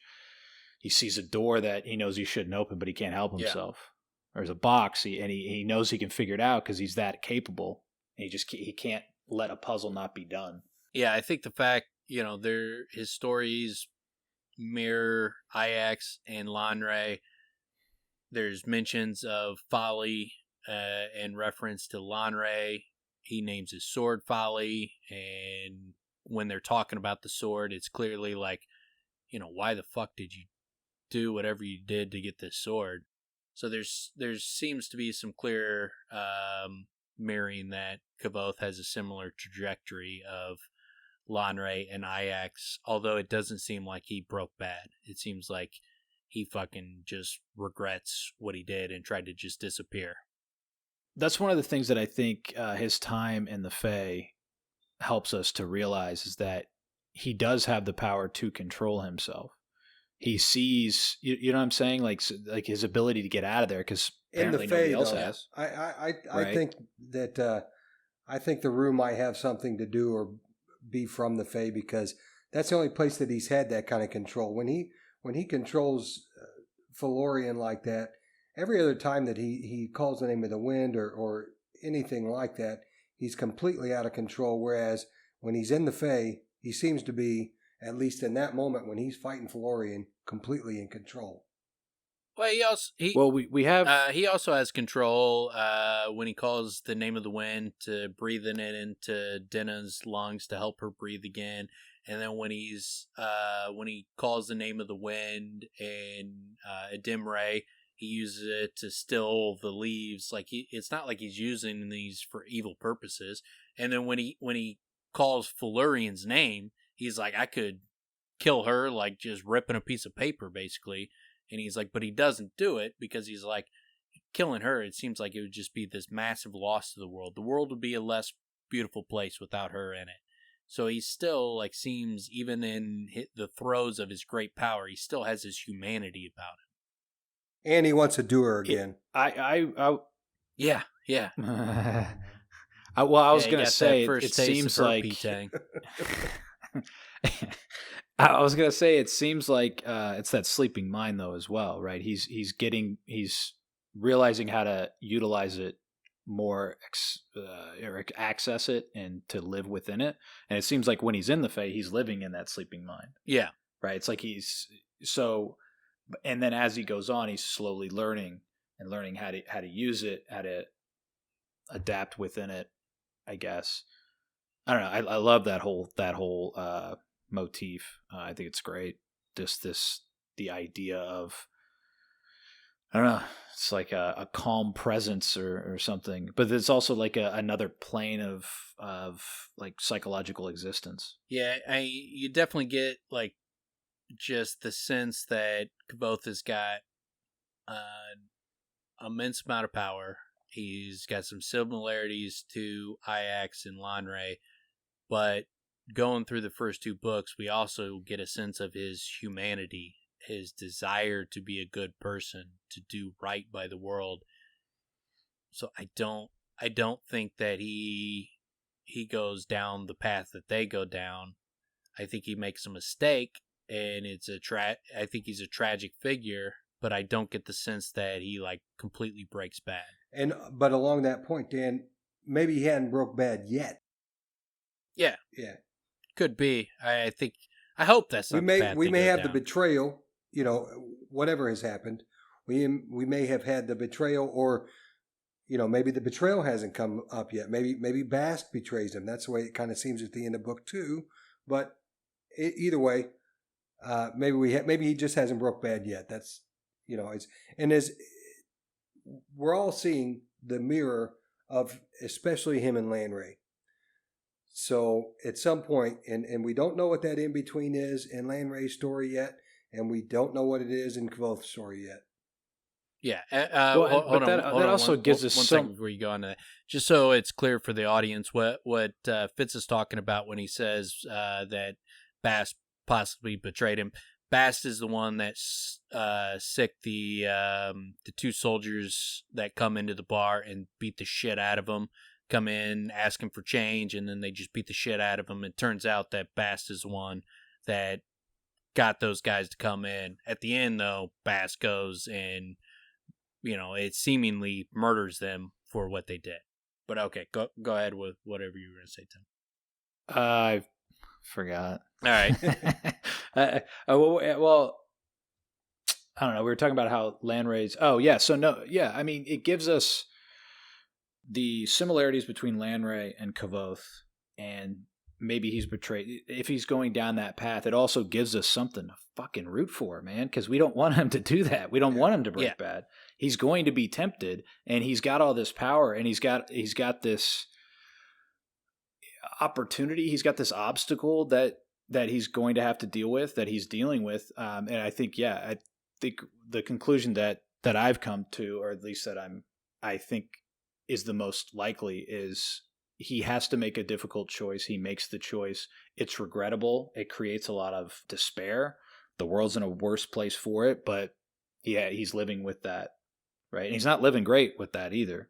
He's living in a shitty place where he's getting his ass kicked by two guys that he should be able to handle with no problem. Yeah, I think this story's ultimately going to be a tragedy. I don't think Kvoth's coming out of this story fucking on top of the world. I think something's going to wake him up, and I think he's likely going to have to sacrifice himself, is what my guess is, that he's going to have to make some kind of sacrifice that is going to be tragic but heroic. Yeah, so that's the in my opinion at this point, what I'm getting at, and why I keep telling you guys that the obverse of what I'm saying is Kvoth being the anti-hero, because it seems like he mirrors Lanray so much that the same thing's going to happen.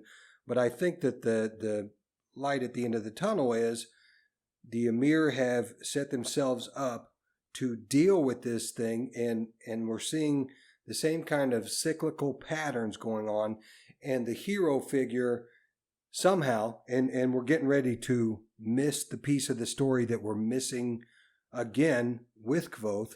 We're getting ready to miss the piece of Heliax's story, or Lanray's story, that explains the situation where he's betrayed and makes a bad decision.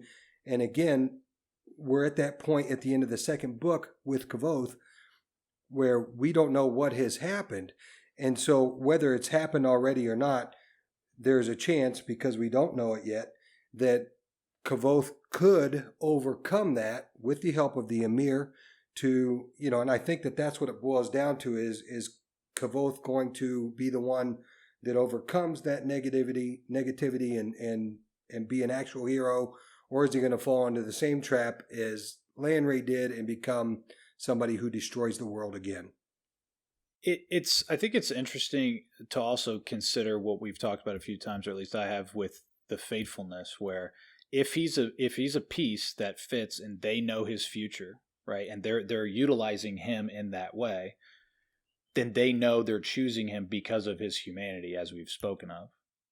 They think that, like, let's just pretend they're all knowing, someone's all knowing, and they know the things that have made him who he is. Well, they know he's made these more humane choices. So they're choosing someone who they think again, this is just, follow me, it's an experiment, but then they would be choosing someone who is likely to make that choice. Like, I agree with Dan. I think he will sacrifice himself for the greater good eventually. And it'll suck. It'll be a tragedy, but it's a tragedy with a positive spin, where then it gets to keep living, or somebody, saves the world. The world ends up better off. Makes the world a better place by his, it goes back his to sacrifice. piece. But Fitz, like we know Kavoth gets betrayed. He says it when he talks to I forgot about that. Chronicler. That's right. When he talks to Chronicler, and Chronicler's like, I don't have time for 3 days. He's like, all right, then I trooped, traveled, loved, lost, trusted, and was betrayed. Write that down and burn it for all the good it will do. So we know he does get betrayed. Okay. But it doesn't seem like that betrayal sent him down a super dark path. It seems like he just, whatever happened, he got betrayed. Shit happened, fucked up the world, but he is not on a mission to end the world. He is trying to just escape the world. And there's a lot of similarity to Haliax or Lanre, but it doesn't seem like he went down that dark path. It seems like he still wants to do good. He still fucking has his compassion, his humanity, but some shit went down. There's a lot of similarities between Lanre and Iax and him. Well, yeah. Well, especially the silence of 3 parts. I mean, he's waiting to die. Third silence, right? I mean, that's Haliax. But yeah, I mean that's Haliax. I hope. Yeah. He's all. It is silent. It is silent. The silence comes is back. Kavoth is becoming the great Grey Dalcinti, which is going to be a happy ending because the Grey Dalcinti is the hero of the story, and Kavoth is going to become like his sidekick, and it's going to be like, what's the 2 characters? Not Zorro, but the guy with the little. It doesn't matter. He's the Lone Ranger. Yeah, the Lone Ranger. Tonto. Yeah, he's going to be the Lone. Grey Dalcinti is Tonto, Lone Ranger. Bruce Lee. And Kavoth is going to be Tonto. Tonto. Yeah, Tonto. He's Bruce Lee. But here's the thing: if he has to take a vow of silence, basically, that's a tragedy. I mean, he's he's the best musician in the world. Maybe that's what he's done. But he does it to save the world because Grey Dalcinti turns out to be a secret agent that was pretended to be with the Chandrian, but he's ultimately the hero of the story. Maybe he's the one who doesn't. Kavoth is just a little sidekick. It's total misdirection. You don't realize Grey Dalcinti is the hero and Kavoth is Tonto. Maybe Grey Dalcinti's the one that doesn't go along with Lanre. See, what happened was... You know what's also a great misdirection is the Lone Ranger having a sidekick. Yeah. He's called the fucking Lone Ranger. Yeah, exactly. Exactly. Which makes sense with the Grey Dalcinti. He doesn't speak, but he's super powerful, and he's the ultimate Chandrian, even though he's got this weak-ass sign, and it's a total misdirection because he's the baddest Chandrian, even though he's got the weakest sign on the surface. But yeah, so we figured it out. So that's we don't even have to read the 3rd book now. Kavoth is Tonto. The Grey Dalcinti is the Lone Ranger. That's the story. What if book 3 comes out and the title is The Great Grey Dalcinti? I would love it. How fantastic would that be? I mean, I think maybe we ought to write Rothfuss and just tell him we know what's going on, and that should be. But like, look, dude, we figured it out. We know. Do something we know what different. You're doing. We already figured it out. Hey, Tonto, I got you. Like what? Hey, no, I got you. Figured it out. Kavoth, it's Tonto. Crack the code. Let's talk about this story. I think we figured it out here. So, hey, so chapter 28, I didn't mention the name, and you may have more to talk about on 27, Dan. No, that was it. I was going to bring it up to chapter 28 as well. So it's called Tehlu's Watchful Eye, and so I just want to bring something up because it made me have questions. Is up to this point, I'm thinking that Tehlu is God, and at the beginning of this story, Celatos is bowing before someone named Aleph, and then Tehlu bows before Aleph too. So anyway, if you want to talk about all that. Yeah, so I just first, it says, then when he runs into the bar, Skarpi's in the middle of the story. He says, then Skarpi's story pulled me in and I could do nothing but listen to his deep rolling voice and watch his sparkling eyes. So again, that sounds like Skiop telling the story to the Rue where they just pulled him in. It also sounds similar to like when Kavoth's playing his music and it just wraps people It also up. sounds like... So it's very similar in that regard. Sounds like a Loden. Yes, exactly. Sounds like a Loden like game. like a Loden. So it makes you seem like Skarpi's, not just a storyteller. Seems like he's got some fucking It also power. sounds like Kavoth might be somewhat attracted to him. Yeah. Dreamy eyes. Sparkling silky, eyes. silky smooth voice. It's like got wrapped in like Barry He's into old Manilow. dudes. He's just into older dudes, man. Yeah. There's nothing wrong with that. But then Celoto's one eye stood forward and said, "Lord, if I do this thing, will I be given the power to avenge the loss of the Shining City? Can I confound the plots of Landre and his Chandrian who killed the innocent and burned my beloved Mir Tyrannial?" Aleph said, "No, all personal things must be set aside, and you must punish or reward only what you yourself witness from this day forth."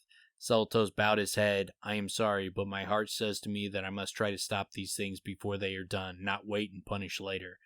So he calls Aleph Lord, which early on, Kavoth, when he starts to tell his story to Chronicler, he mentions like the world started, Aleph started the world. He either knew the names of all things or gave names to all things. I forgot about that. So he starts off with saying Aleph is basically God. And then we find out in the story that one of the dominant religions is Tehlu's God. And then through Skarpi's story, we find out that Tehlu is like Aleph's right-hand man, his top angel. So, Or but Jesus, but kinda, Celotos sorta. calls him Lord. And we know how powerful Celotos is. And he calls Aleph Lord. So it makes Aleph sound like a god among the Ruar. Yeah, it definitely parallels Christianity again, and even within Christianity, people have their own ideas about whether Jesus is actually God or if he's the Son of God, kind of literally. And Well, that's all and that's why there's so many different sects of Christianity, right? It's the different theories of what they believe. Like similar with some big differences, but yeah, he definitely rooted the religions in our world so that they make sense to us as we're reading them. Here's what I find interesting is Skarpi mentions that these people talking are called Ruach. So it seems like in this world, this is before men and before the Fae. Florian exists in this world, but she doesn't, she's not Fae at this point. So it seems like there are Ruach who are the immortal beings who kind of rule the world. They're almost godlike figures, even though they can kill each other, but they don't seem like they age or die, die of aging. They seem to be immortal unless something kills them. it seems Greek. And Yeah, I was going to say the same thing. It's like Greek mythology, Yes. Greek gods, deities. yes, very much. Yeah. Sounds very much like Greek, like Zeus and all them. So Aleph sounds like Zeus, and you have all the other different gods. But it sounds like the people they rule over are not immortals. It doesn't seem like everybody is immortal in this time. It seems like there's specific deity figures, and then there's other people that are not quite human, not Fae, but there's people in this world that are below them that are more just kind of their subjects, and they're kind of ruling over their subjects as these godlike figures, these immortals. But Skarpi knows about Ruax. He knows about all the angels. He knows all the different names. He knows the creation of the Amir. He knows Aleph wanted Celotos to join him. Unless he's just fucking bald-faced lying, which I don't get the sense of. I think that would be a stupid decision by Rothfuss. It seems like fucking Skarpi is either in close contact with these people that he would know all this shit, or he's one of them. I was going to say, I mean, it sounds like a first-hand account. Yes, it does. Because he's got like very, very, I mean, the details. He's got very specific details about each individual. So yeah, I get the impression with how much he knows. Yeah, it sounds like he's in the group. And to back you guys up with his power is when Skarpi does get arrested here in a few minutes, he's unfazed. He is talking mad shit to those cops. And it's great. Yeah. It's great. Yeah, it's fucking awesome. And there's other parts to that Lin, when he's getting arrested, lend to his power. But before that, they talk about Selatos went to Aleph and knelt before him. I must refuse, for I cannot forget, but I will oppose him with these faithful Ruach beside me. I see their hearts are pure.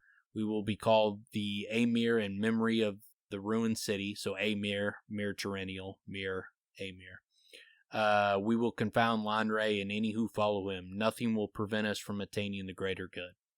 So he tells the creation story of the Chandrian, and then in this story he's telling the creation story of the angels in the Amir.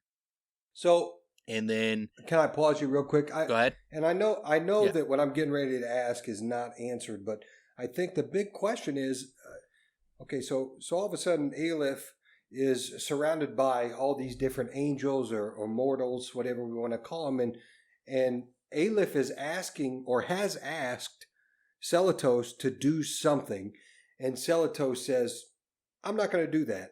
I'm going to do this instead. And people join him. So whatever he's asked him to do makes me wonder what he's asked him to do, because it seems like he asked him to become an angel. So what does that mean? He was immortal and now he wants... That's the next part. I mean, that's the next part. So Selatos turns him down. He was like, if I join you, then can I hunt the Chandrian? And he's like, no, you have to forget the past deeds, and you can only judge what you see from here on forth. So then he turns it down and he's like, I'm going to create the Amir, we're going to go after him. And then it says, but Tehlu stood forward saying, I hold justice foremost in my heart. I will leave this world behind that I might better serve it, serving you. He knelt before Aleph, his head bowed, his hands open at his sides. Others came forward, and then it goes through all the different peoples. You had Tal Creel, Dea, Endless, Vergisa, who had 100 suitors in Balin before the walls fell, the first woman who to know the unasked for touch of man. But all the different people, I don't think it's necessary to go through all of them. Let me ask a question real quick. But then they came to Aleph and he touched them. He touched their hands and eyes and hearts. The last time he touched them, there was pain, and wings tore from their backs that they might go where they wish. Wings of fire and shadow, wings of iron and glass, wings of stone and blood. Okay, so because I was confused, and I think that we need to clear it up for everybody. So Selatos started the Amir and did not become an angel, whereas Tehlu did join Aleph, or at least he says leave the world, which means Mir Terrennial, or wherever they are, leave that actual reality and go to wherever Aleph is. And when they agree to that, along with all the other people like that you just named, they get wings and they become angels. Am I on track now? Yes. So Aleph gave out all the Ruach, all the immortals of this world. He gave them the offer to join him and become his angels, to basically be the justice of the world, to when they see wrong, to go and judge it. Skarpi turns it down. He creates the Amir because that's not good enough for him. Skarpi. He wants to go hunt. I'm sorry. Selatos. Sorry. Selatos turns him down, and Selatos starts the Amir. And he decides, because he wants to hunt down the Chandrian, he wants to confound them, he wants to stop them. He wants to prevent them from accomplishing their goals. He doesn't want to sit back and wait and then judge them after the fact.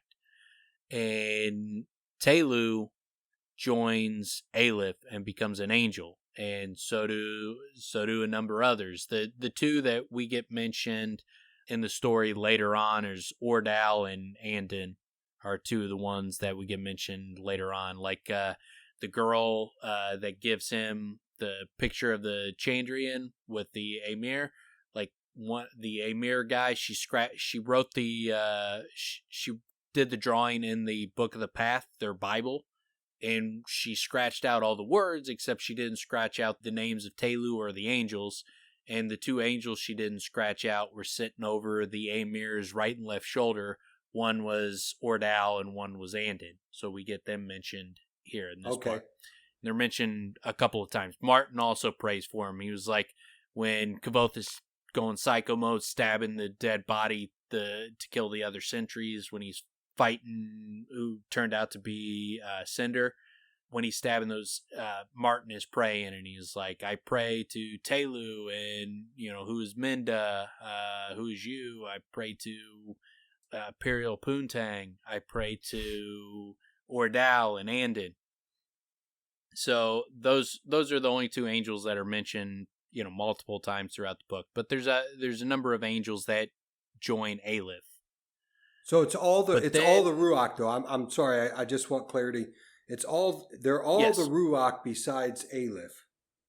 I think Aleph is Ruach as well. I think he's just he's the one they consider Lord. Okay. He seems like the godlike figure above them. If Celatos is calling him Lord, and we know Celatos, the greatest namer, is obviously extremely powerful. He's as powerful as Lyra and Iax and Aleph.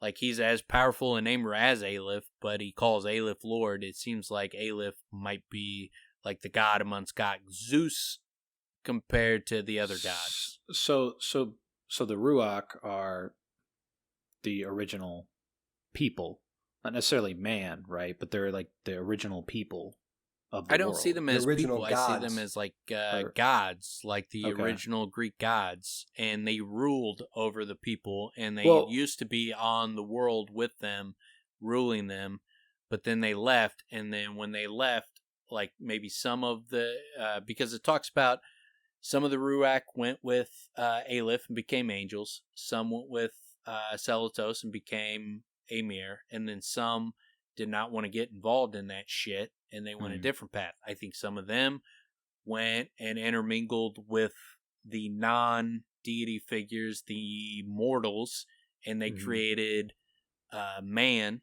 created humans who became the Adem, who became the Ru, and then some went into the Fey world, and they became Fey creatures, and I think, became the Tinkers and shit like That's that. just the origin of man. Yeah. I think like through the Ruach intermingling, the Ruach that did not join Aleph or Celatos, didn't join the Amir or the angels, I think that's where you get the creation of the Fey creatures, and you get the creation of the Tinkers, and you get the creation of the Adem, and you get the creation of the Ru. So does that all make sense? It does. One question though is, so should we assume that let's label the Ru immortals and then humans mortals? Should we assume that because Lanray dies that he is a mortal? He's not Ruach. He is a mortal. Is that fair? No, I think I think the Ruach can be killed, but I don't think they would die naturally. Do you think? I think they're immortal in the sense, just like kind of like the Greek gods. Like, you could kill a Greek god, but outside of like physically killing them, they're not just going to die on their own. My question's about Lanray. You know what I mean? Well, I mean, Lanray, obviously, he gets killed, but then he's brought back, and then now he can't die. I just when he kills himself, he comes back. I just want to classify I think him. Is he a mortal? Is he an immortal? Is he a god, or is he a human? Is he on the level of Celatos and all those guys, or not? Yes. They talked to each other as equals. They were friends. I see them both as Ruachs. Is there another classification at that point? Is there even a lower being? I think yes. Like I said, I think there is the Ruach, who are like the Greek gods, and then I think the people that they ruled over were mortals. Yeah. Okay. And I think those mortals Plebes. became the fey creatures like Bast, or the Tinkers, or the Rue, or the Adem. I think there's an intermingling between Ruach and the mortals that created all these different factions. So now I'm going to I ask. think there's some kind of intermingling between them. Kind of like you have, Hercules, Right. who was a, son of man and a son Half of and God. half. I think, that's the same thing with like Bast or the Tinkers or the Adem or the Rue. So you think, okay, that was my next question. If you think the Rue are a mix, a mix of God / because that's what Yes. that's what it alludes to, and that's why I think, and we've been talking about where I think that it's a possibility that the Rue knew the secrets of the Waystones, and maybe that's why. That might be totally far fetched, but the fact that No. they stopped at every Waystone for some reason, maybe some of them didn't know. Maybe they didn't know at this point. It's been forgotten, but they still did it. So I would think that just that they stopped, they would have to know that stuff can come in and out of the Fae. Yes. Like I said, when we talked about that on that episode, that was my position, was that it was, a tradition that was built off of knowledge back then, but the tradition has lost the true reason that they stopped. Right. As time has gone by, people have lost that information. Just as they've lost the information, most people have no even inkling of a Celatos. Or, like the origin story of Lanre. Most people don't know that. Ruach. No one else talks about Ruach. These immortal beings. They don't talk about them. So, I think, this information from 5,000 years ago, I think all of that information has been lost. And it's in very, very sparing stories. It's very hard to piece together what happened back then, because very few people even have access to that information anymore. Hey, Dan, just because of your Freudian slip earlier, do you think Skarpi is Celatos? I don't think he's Celatos. Okay. Like I said, I think I wondered if it was a slip. I think he is Skiop, and I think Skiop is the tinker that Ajax, took all his shit from. And so I think Skarpi is possibly a Ruark, or he's a tinker that spanned out of the Ruark, and he's been around for a long fucking time. I was gonna say, so if he was, let's say he's part of this group that he knows these intimate details of the story, can he be an angel Or the Emir? I don't think he could be an angel, because there's the line where it goes, then Aleph spoke their long names, and they were wreathed in white fire. The fire danced along their wings, and they became swift. The fire flickered in their eyes, and they saw into the deepest hearts of men. The fire filled their mouths, and they sang songs of power. Then the fire settled on their foreheads like silver stars, and they became at once righteous and wise and terrible to behold. Then the fire consumed them, and they were gone forever from mortal sight. None but the most powerful can see them, and only then with great difficulty and a great peril. They mete out justice to the world, and Tehlu is the greatest of them all. So, no, because everybody can see him, I do not think he's an angel. Well, I was kind of wondering if they do like not a skin dancer type thing, but they can embody something. The reason I thought about that is wings of fire and shadow, wings of iron and glass, wings of stone and blood. And it almost felt like that gives them the ability to move in and out of the world. Well, it seems like, Kavoth, when he was on his deathbed, he saw the wings of fire, and they embraced him. So, no, I don't think angels can just be easily seen. I think what Skarpi's telling there is accurate, and I don't think I know, but I'm saying I don't think he's an angel.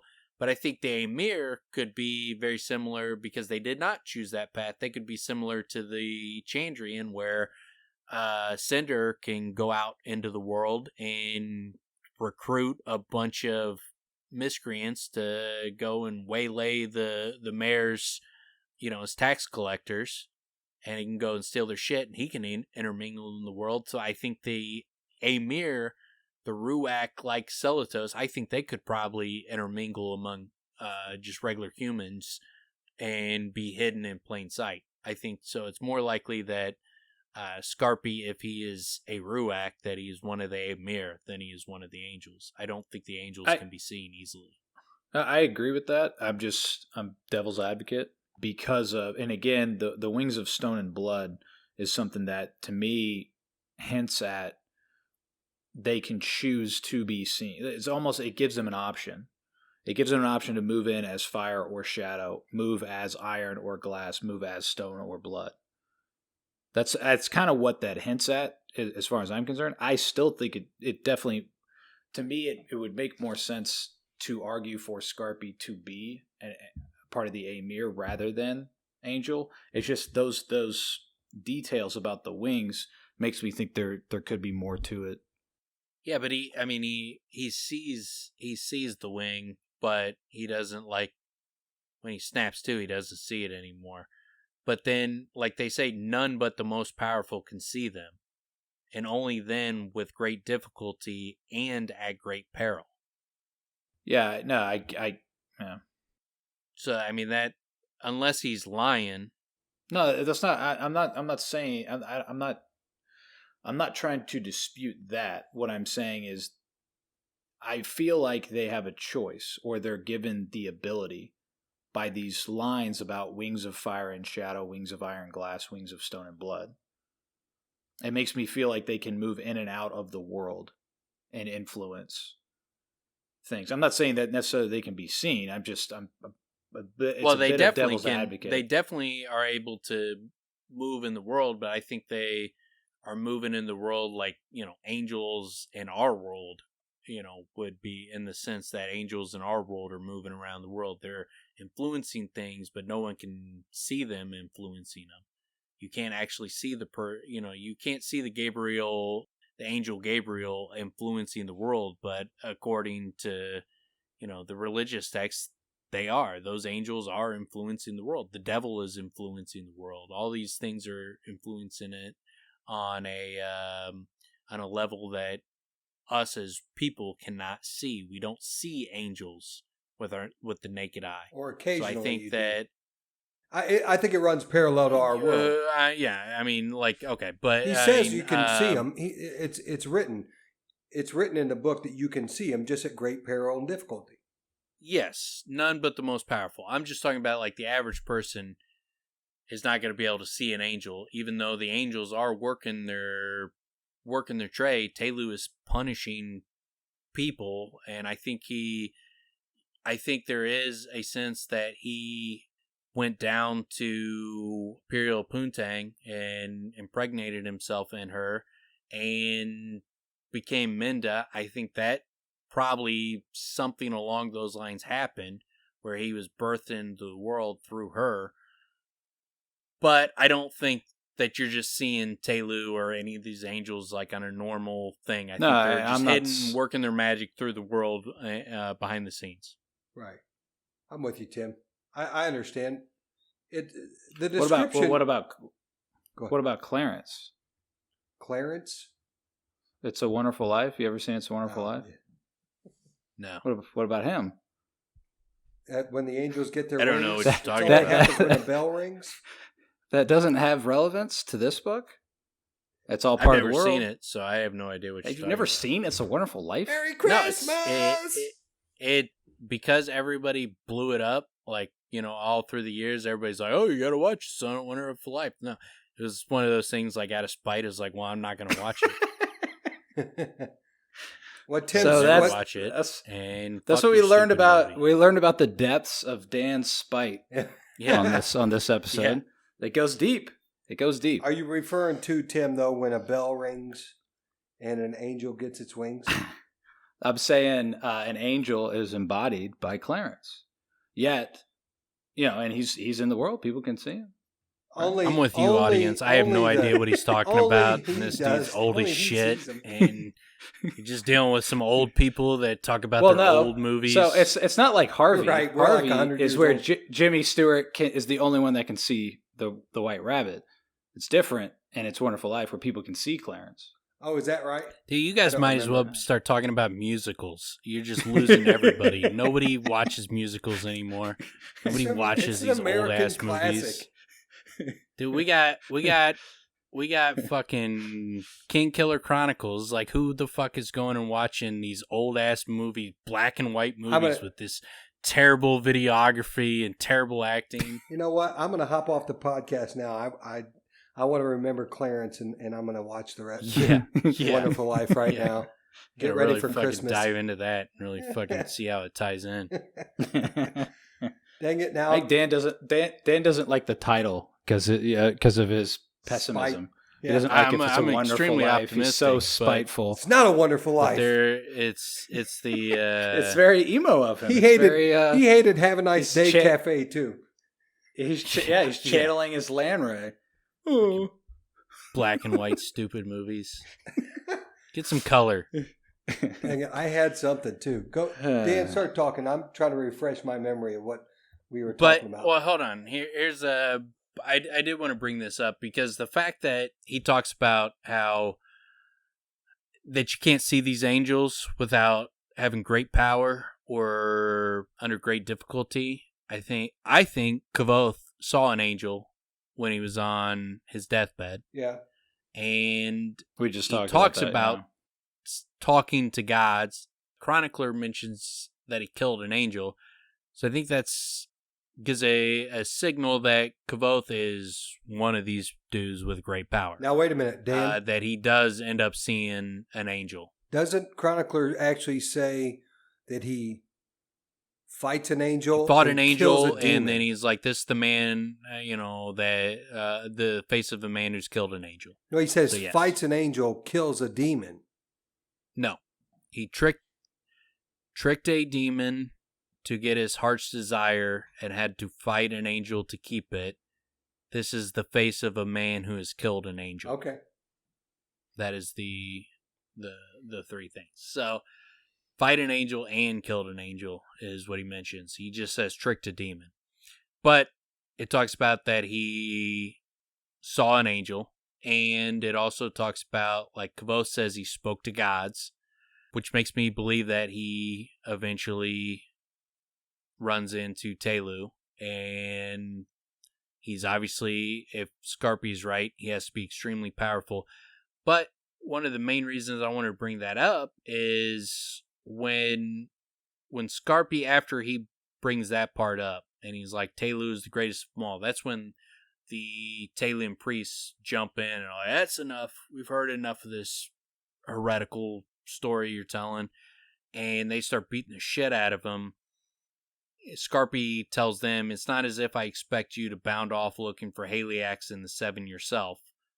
Kind of implies that he's a mirror. One of the people that is after them. But he's like, you guys are obviously not great men. You're not going to be going after the Seven, which is what the Emir are doing. But he says, I suppose that could be true. Tehlu always said, and then the guy smacked him. He's like, do not speak his name. The just screamed, his face livid red. Your mouth dirties it. It is a blasphemy upon your tongue. Oh, come now, Erlis, Skarpi chided as though talking to a small child. Tehlu hates you even more than the rest of the world does, which is quite a bit. That sounds like he knows Tehlu on a personal level. Yeah. Or that he is Tehlu. No. Maybe. Here's the thing. I don't see that because everybody can see Skarpi. So if Skarpi is Tehlu, that means Skarpi is lying through his fucking teeth. Well, no, it doesn't necessarily mean that. He hasn't said that they can't. 100% it does. Because they are not seeing it. What is the great peril that they are experiencing? Through great difficulty or great peril, and possibly it's only great difficulty on Tehlu's end. Only the most powerful can see them, and only then with great difficulty and at great peril. If everybody can see Skarpi, and he's an angel, then Skarpi's lying through his fucking teeth. And I don't believe that he is. Or Skarpi is Tehlu, and he is going through great difficulty to bring himself into the vision of everyone. Well, then he's still lying. Because everybody's because that's not what he's seeing him. I understand. Yeah. Okay. Either way, like, the only way that makes sense, like, if angels can just be seen, then Skarpi's a liar, and Rothfuss just threw in a complete red herring just to completely throw us off the tail, and to me, that's just terrible writing.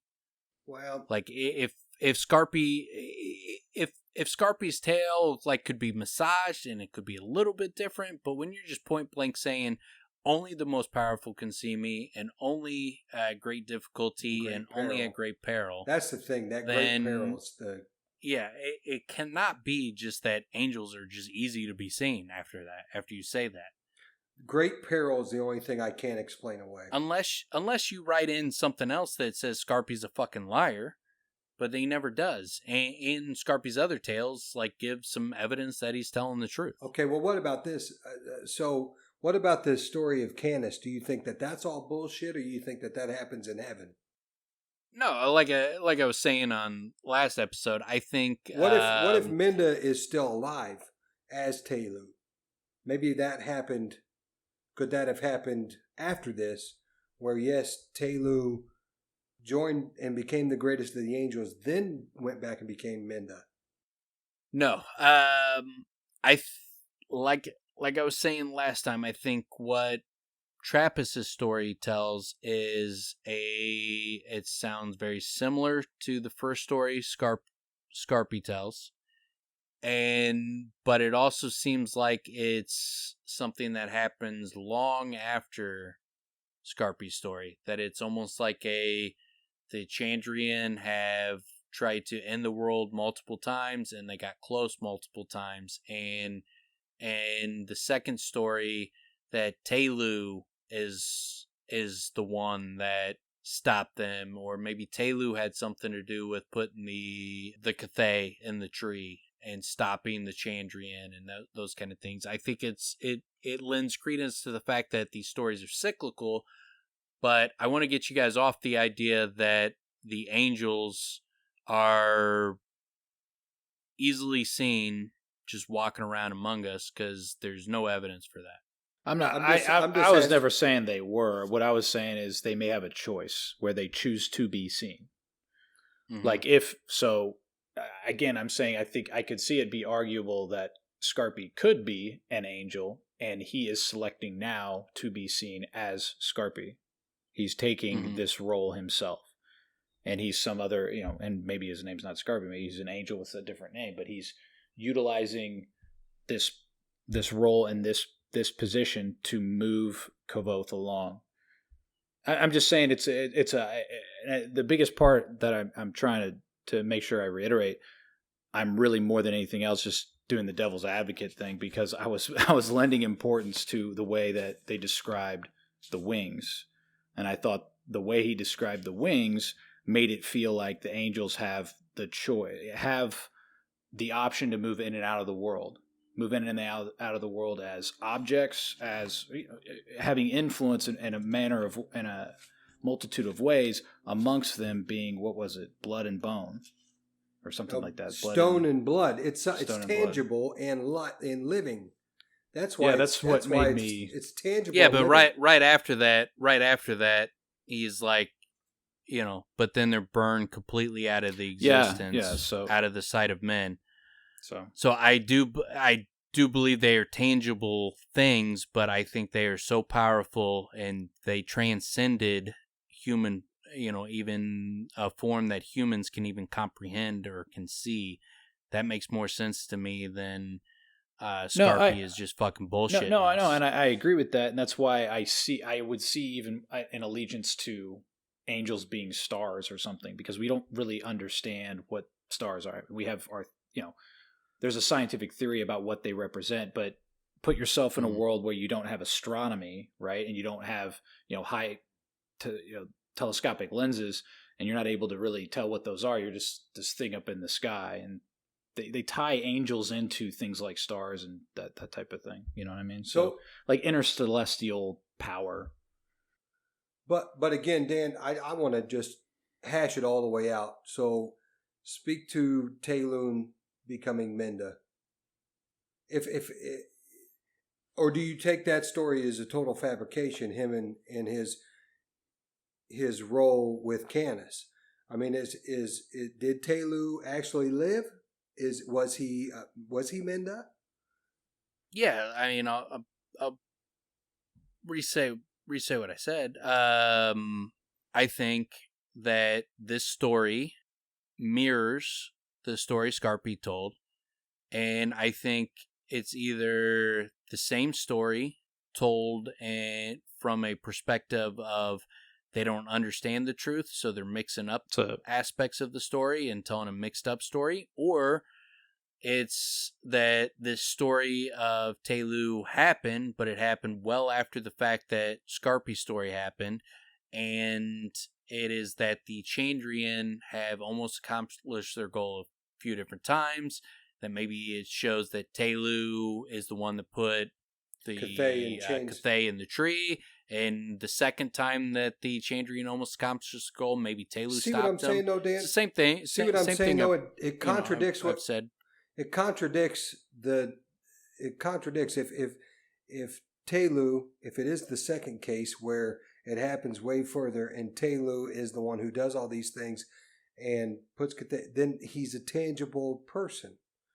It contradicts what you're saying or what the book says about, or what Skarpi says about everyone being able to see him. No, he was seen as Minda when he was born of a virgin mother. He was born. He wasn't seen as Tehlu. So at that point, he was no longer an angel. And he took a different form. Yeah, he was like Jesus. Yeah. It's not like people saw God. They saw Jesus. They saw God in human form. Okay. They saw Tehlu in human form. Well, I mean, born of a virgin woman. Obviously, and if you in the same context of our understanding of Christianity or our world's Christianity, Aleph brings these people, turns them into angels, which is a different form from Ruach, and then however many years later, Tehlu takes him and gives him another different form where he did fit that criteria, but now he's being birthed of a virgin mother and he's part mortal, or however you want to call it. So it still makes sense. It doesn't contradict it. No, I mean, yeah, I think we just need to understand it in that context. That once he's born as Minda, he's no longer that in that criteria of you can't see him. And if that's the case, he may be Skarpi. Well, I don't.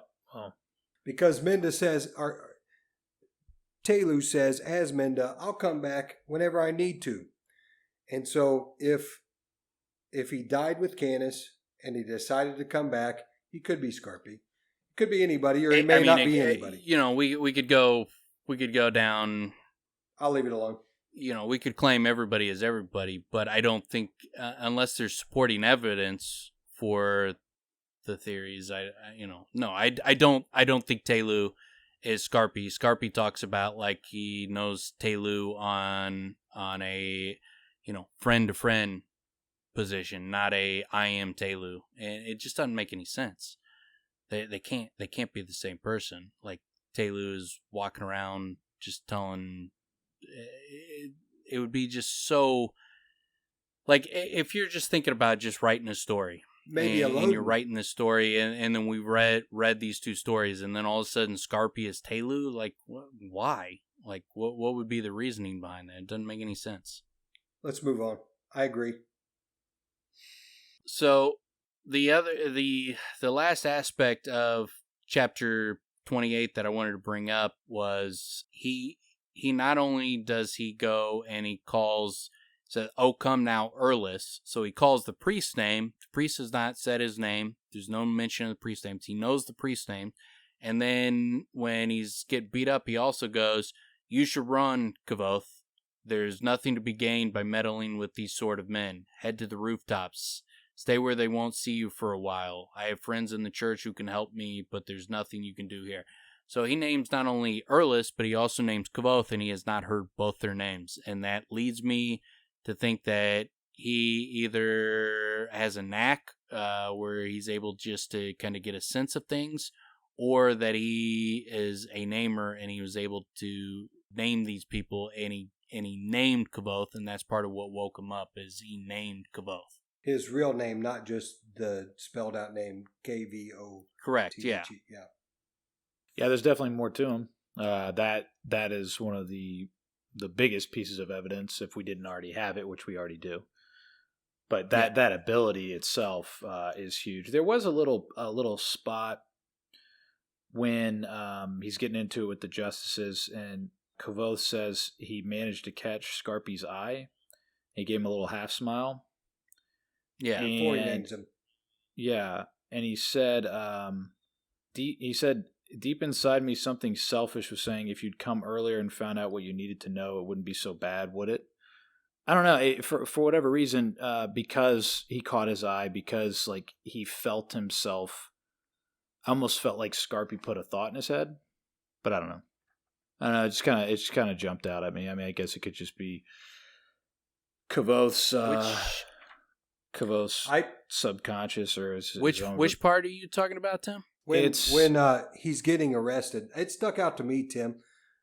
When he's getting arrested and Skarpi looks over at Kavoth and gives him a half smile, It stood out to me, Tim. It seemed more like Kavoth was wanting to know that piece of the story that he missed, or just that he wasn't able to tell Skarpi that he wanted to know what he wanted to know about the Chandrian, which was the part of the story that he missed, I think. When I asked earlier what Aleph was actually posting to Celatos is, at the same time, there's an opposite side to the story, I think, where whatever happened to Lanray turned him into the obverse of what Celatos becomes. The Aleph versus the Chandrian. The leader of the Aleph versus the leader of the Chandrian. You see what I'm saying? So, and that's what Kavoth wants to know. He wants to know the Chandrians, how they became who they are and who they really are. What their weakness, I mean. Anyway, he wants to know as much as he possibly can. Sure. And that's what he missed. He missed the Chandrian side of the story. Or Lanray's side of the story. Well, and what in particular I'm pulling at, I may just be trying to pull something out of it, but it's because what we've been talking about with Skarpi, the fact that he does seem to have these abilities, how he can be a namer, how he controls the room, those little nuances that are similar to Elodin. That's why when I read this part through again, it did jump out at me, where I was wondering, is he planning something in Kavoth's head at that point? And is there more to what is said here that I should be considering? I didn't see anything. I just took it as like, this dude gives no fucks. He has no fear of them whatsoever. Even when they're beating the shit out of him, like, it does not concern him at all. Yeah. Like, that just seemed to be what it was trying to get across, that this dude just does not give a fuck what they're doing. Like, he's like, these people have no power over me. Yeah, I mean, and that does come across. I was just wondering, is there something more in this part, but yeah. No, I got you. I didn't see anything, but it doesn't mean there's not, but I didn't notice anything. I love his shit talk, man. He's he's fucking great. It's so good, where he just fucking railing on these dudes. You guys could go check the prostitute's bed for fucking lice. Yeah. So what is it? You can look for the Chandrian. You guys are good small for. task for small men, something like that. Yeah. The trouble would be finding a task small enough for people like you. Like, yeah, he gives no fucks about what they're doing. He has no fear of them whatsoever. Yeah, but then he doesn't look when he does name Kavoth, he doesn't look at him, and you can take that of one of two ways. That that he doesn't want the guards to know who he's talking to, or that he's speaking to them telepathically in some way. Maybe, I don't know. It just stood out to me that I knew what you were pointing out, Dan, that he might have spoke to Kavoth, naming him by his real name, and so that there might be something else to it. And he didn't look at him. I didn't get a sense of like anything telepathically going on. It seemed pretty clear he was speaking out loud. Without that direct, I mean, yes, everything is very conveniently timed for him to be coming into Tarbean. Kavoth hearing about him in the right way that gets him to show up. All those things, are very convenient. But to have him say his name, us knowing that there's no reason he would know his name, right? He hasn't heard his name. That it changes everything. Completely changes the whole dynamic of it. It forces you to look further into Skarpi. Yeah, for sure. I mean, he knows Erlis and he knows Kavoth, and doesn't seem like he had, either of them expected him. He's never heard Kavoth's name, and Erlis, went white in the face when he said his name. So seems like there's something to it. I have friends in the church. I have friends. Makes me think Emir. Yeah, I was thinking the same thing. I just thought he was saying that I'll get out of jail. Don't worry about me. Well, it's both. Yeah, I think it's both. Yeah, I think it's both. Yeah, this it just makes me think. The Emir were part of the. Basically, were part of the church, and I believe that the Emir still exist, and they're just in hiding, and so I think he's either part of the Emir, like Celatos is part of the Emir, or he's a more human figure of the Emir, but more powerful than just a standard fare member of the Emir. Well, but I think it's highly likely that he is a part of the Emir more than anything. But isn't the church that he's talking about the Tehlu church? And doesn't that differ from the church that he's actually a part of, where Aleph is the main god? What were we talking about last week? Where aren't they two separate churches? Whereas one's kind of like a Jewish, and that's one's the Menden. A Christian. No.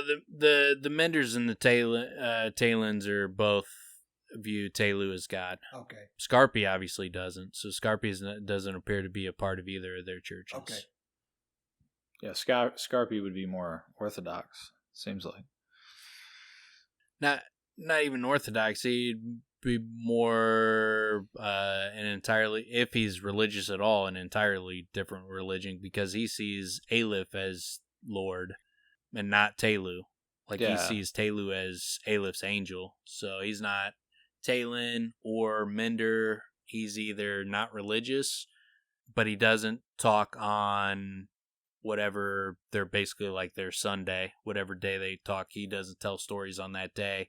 So that lends some credence that he might be religious, but it doesn't seem like he's Tehlan or Mender. If he's religious in any way, it seems like more likely he'd be see Aleph as his deity than the others. Well, and that I think that also speaks to his I know one story. That's the story. All these others are spin-offs, parables. Right. But yeah, that covers those chapters for me. I don't have anything else on them. Well, there's a lot more that we could talk about. Yeah. Well, if you guys there are other movies I've seen that are black and white. Do you want to talk about them? Yeah. And I could talk about a few other people that Tehlu could be in the story, Dan. Yeah. Tehlu is is probably all of us. Arleden Kavoth and Arleden. Yeah, Tehlu is everybody. Every character is Tehlu. Merch. It's all a story about Tehlu's split Tehlu. personalities. That's the merch. We are all Tehlu. I am Tehlu. I am Tehlu. 2. I am Tehlu 2. And then 1 is TWO, another one's TOO, right? Mm-hmm. So where I was going with that? And then on the back, just like on the back where it's just like the name is just Clarence, right on the top of the back. Or I am Trey, or Quattro on the back. So the next one is a short chapter, guys. Very short, yeah. It's chapter 29, The Doors of My Mind. So in this chapter, Kavoth goes back to his hideaway. After the story, he begins to awaken even more his sleeping mind and seemingly decides to seek help to avenge his parents and to head to the university. Am I right on that notion? Yeah, he basically wakes up and then decides that, it's time to get his shit together and start moving on to go after the Chandrian. Yeah, it seems to me like he's remembering more, and he's starting to really try to piece together, all right, so what really happened? Why did that happen? And then remembers details of like, oh, wait, there's somebody else. There are other people. And then he teases out those details, which have been asleep in his mind for years. And now he's finally thinking back and remembering and going through it. So, yeah, and it seemed a little different, like, because in after the previous story, he did start to remember things, and he pulled himself back from it, and he was like, well, it wasn't so bad. This time, after Skarpi seemingly possibly names him, then the doors are fully open, and now he's, curled up in a corner fucking sobbing, thinking about all this stuff. It's not just, it's not as painful as I thought. Now he's like fully having to fucking deal with these memories, and he's just bawling for a while. And then through remembering it and after bawling it, then the anger starts building, and then the desire to get revenge on him, just like he got revenge on Pike, it starts building. And then he starts thinking like, well, I can't do it myself, but they have enemies. There's the Singers, the Scythe, and the Emir. And I learned about the Emir. I thought they were members of the church, but according to Skarpi's story, they're older than that, and they still exist because Haliax mentioned the Emir as if they still existed. So that kind of sets him down his path to go to the university, is his desire to find help to track down the Chandrian. Hey Dan, when did the Emir get outlawed or go into hiding? During Emperor Nalto's reign, so like maybe 300 years ago or so. And is there any reason for that? Have we heard why? Yeah, there's a few mentions of it. They talk about it. I mean, it was basically like people lost faith. It seems like people lost faith in them. They didn't think that what they were doing was right, and they just they lost the trust that they had built in the world. And it seems like, Emperor Nalto disbanded them for some reason. It's not clearly and unequivocally determined why the human Emir were disbanded. The Emir were the ones that something happened 300 years ago. They're the ones that are kind of continuously called beyond reproach. Is that right? The Reread were members of the Emir that were beyond reproach. So they're like the elite. Yes. The elite Emir were called the Yes. Reread. Okay. Yes. And a couple chapters ago, I just want to bring up that when Haliax was asking Celatos about his character, how he was looked upon. I guess when he was Lanray, that's exactly how Celatos describes him, beyond reproach. Yeah, that's true. Yeah, very, very similar. I very much liked how he described his transition, where he talked about first using his mind again, some of the tricks that Ben had taught him, and like he hadn't done it for so long that it was harder than he remembered. But then once he started doing it, he described it as like like a terrific, like when you sleep all night, whatever, then you get up and you like a big stretch. That part is painful, but also part pleasant. And it just sounded like he's getting back into. I mean, for me, that's a really cool, like visual, but also tangible detail of how you can envision actually awakening and like coming out of he's coming out of the doors of forgetfulness. They're opening up. Yeah, absolutely. It's obviously and been spoken of numerous times that he was asleep and now he's awake, or at least he's waking up. Yeah, and he's as he remembers, he's even like, geez, how long has it been since I've held a lute? Like, it's all these pieces of himself are all coming back, which is cool because it's delivering us to like the things that we liked about him before, the things that we liked reading about him that were interesting that have been forgotten. And then he, became a hardened individual with new skills, and then they all just kind of get pieced back together again. Yeah, I mean, you definitely see that it's not just that he's, allowed himself to remember these things. Like, I mean, it shows you, like, he didn't have access to these things even if he wanted. It wasn't just that he was hiding them away, because he's like, I started opening up the doors of my mind. I remembered, my mother fitting words together for a song, diction for the stage, 3 recipes for tea to calm nerves and promote sleep, finger scales for the lute, my music. Had it really been years since I held a lute?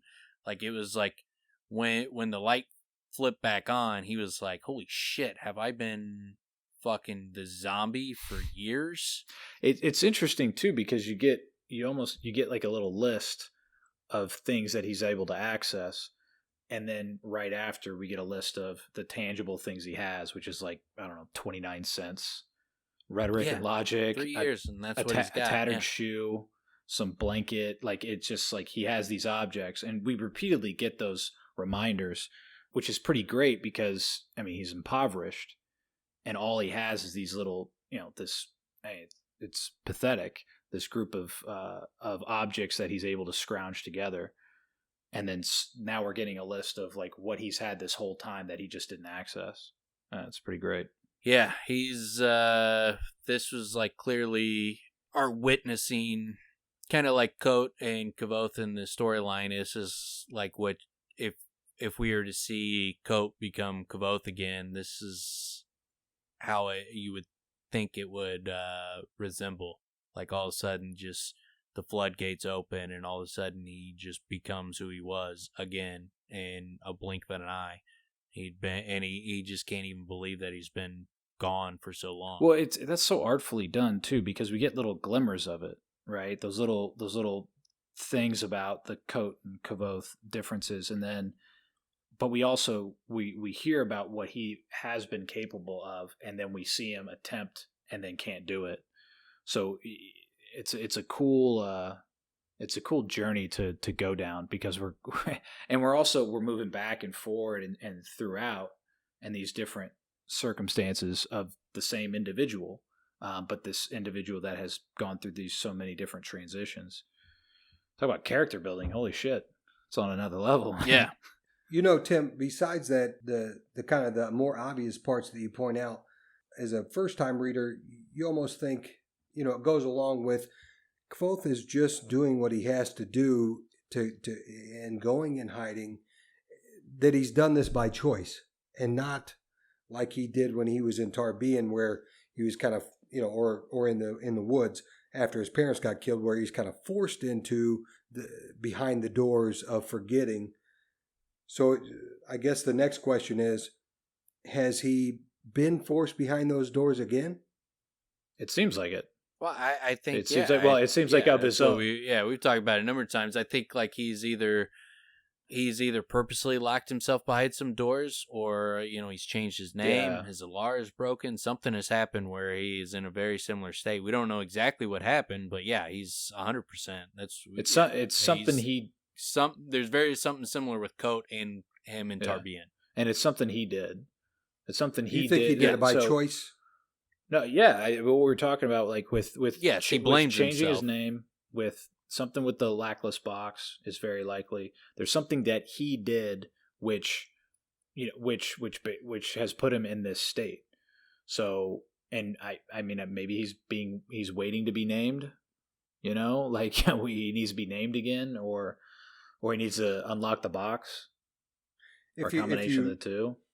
If you understand what I'm saying, he's he underwent a tragedy the first time that threw him into a state where his mind could escape pain of forgetfulness, and I mean with forgetfulness, and possibly this time he's thrown into that situation again, probably through the death of Denna.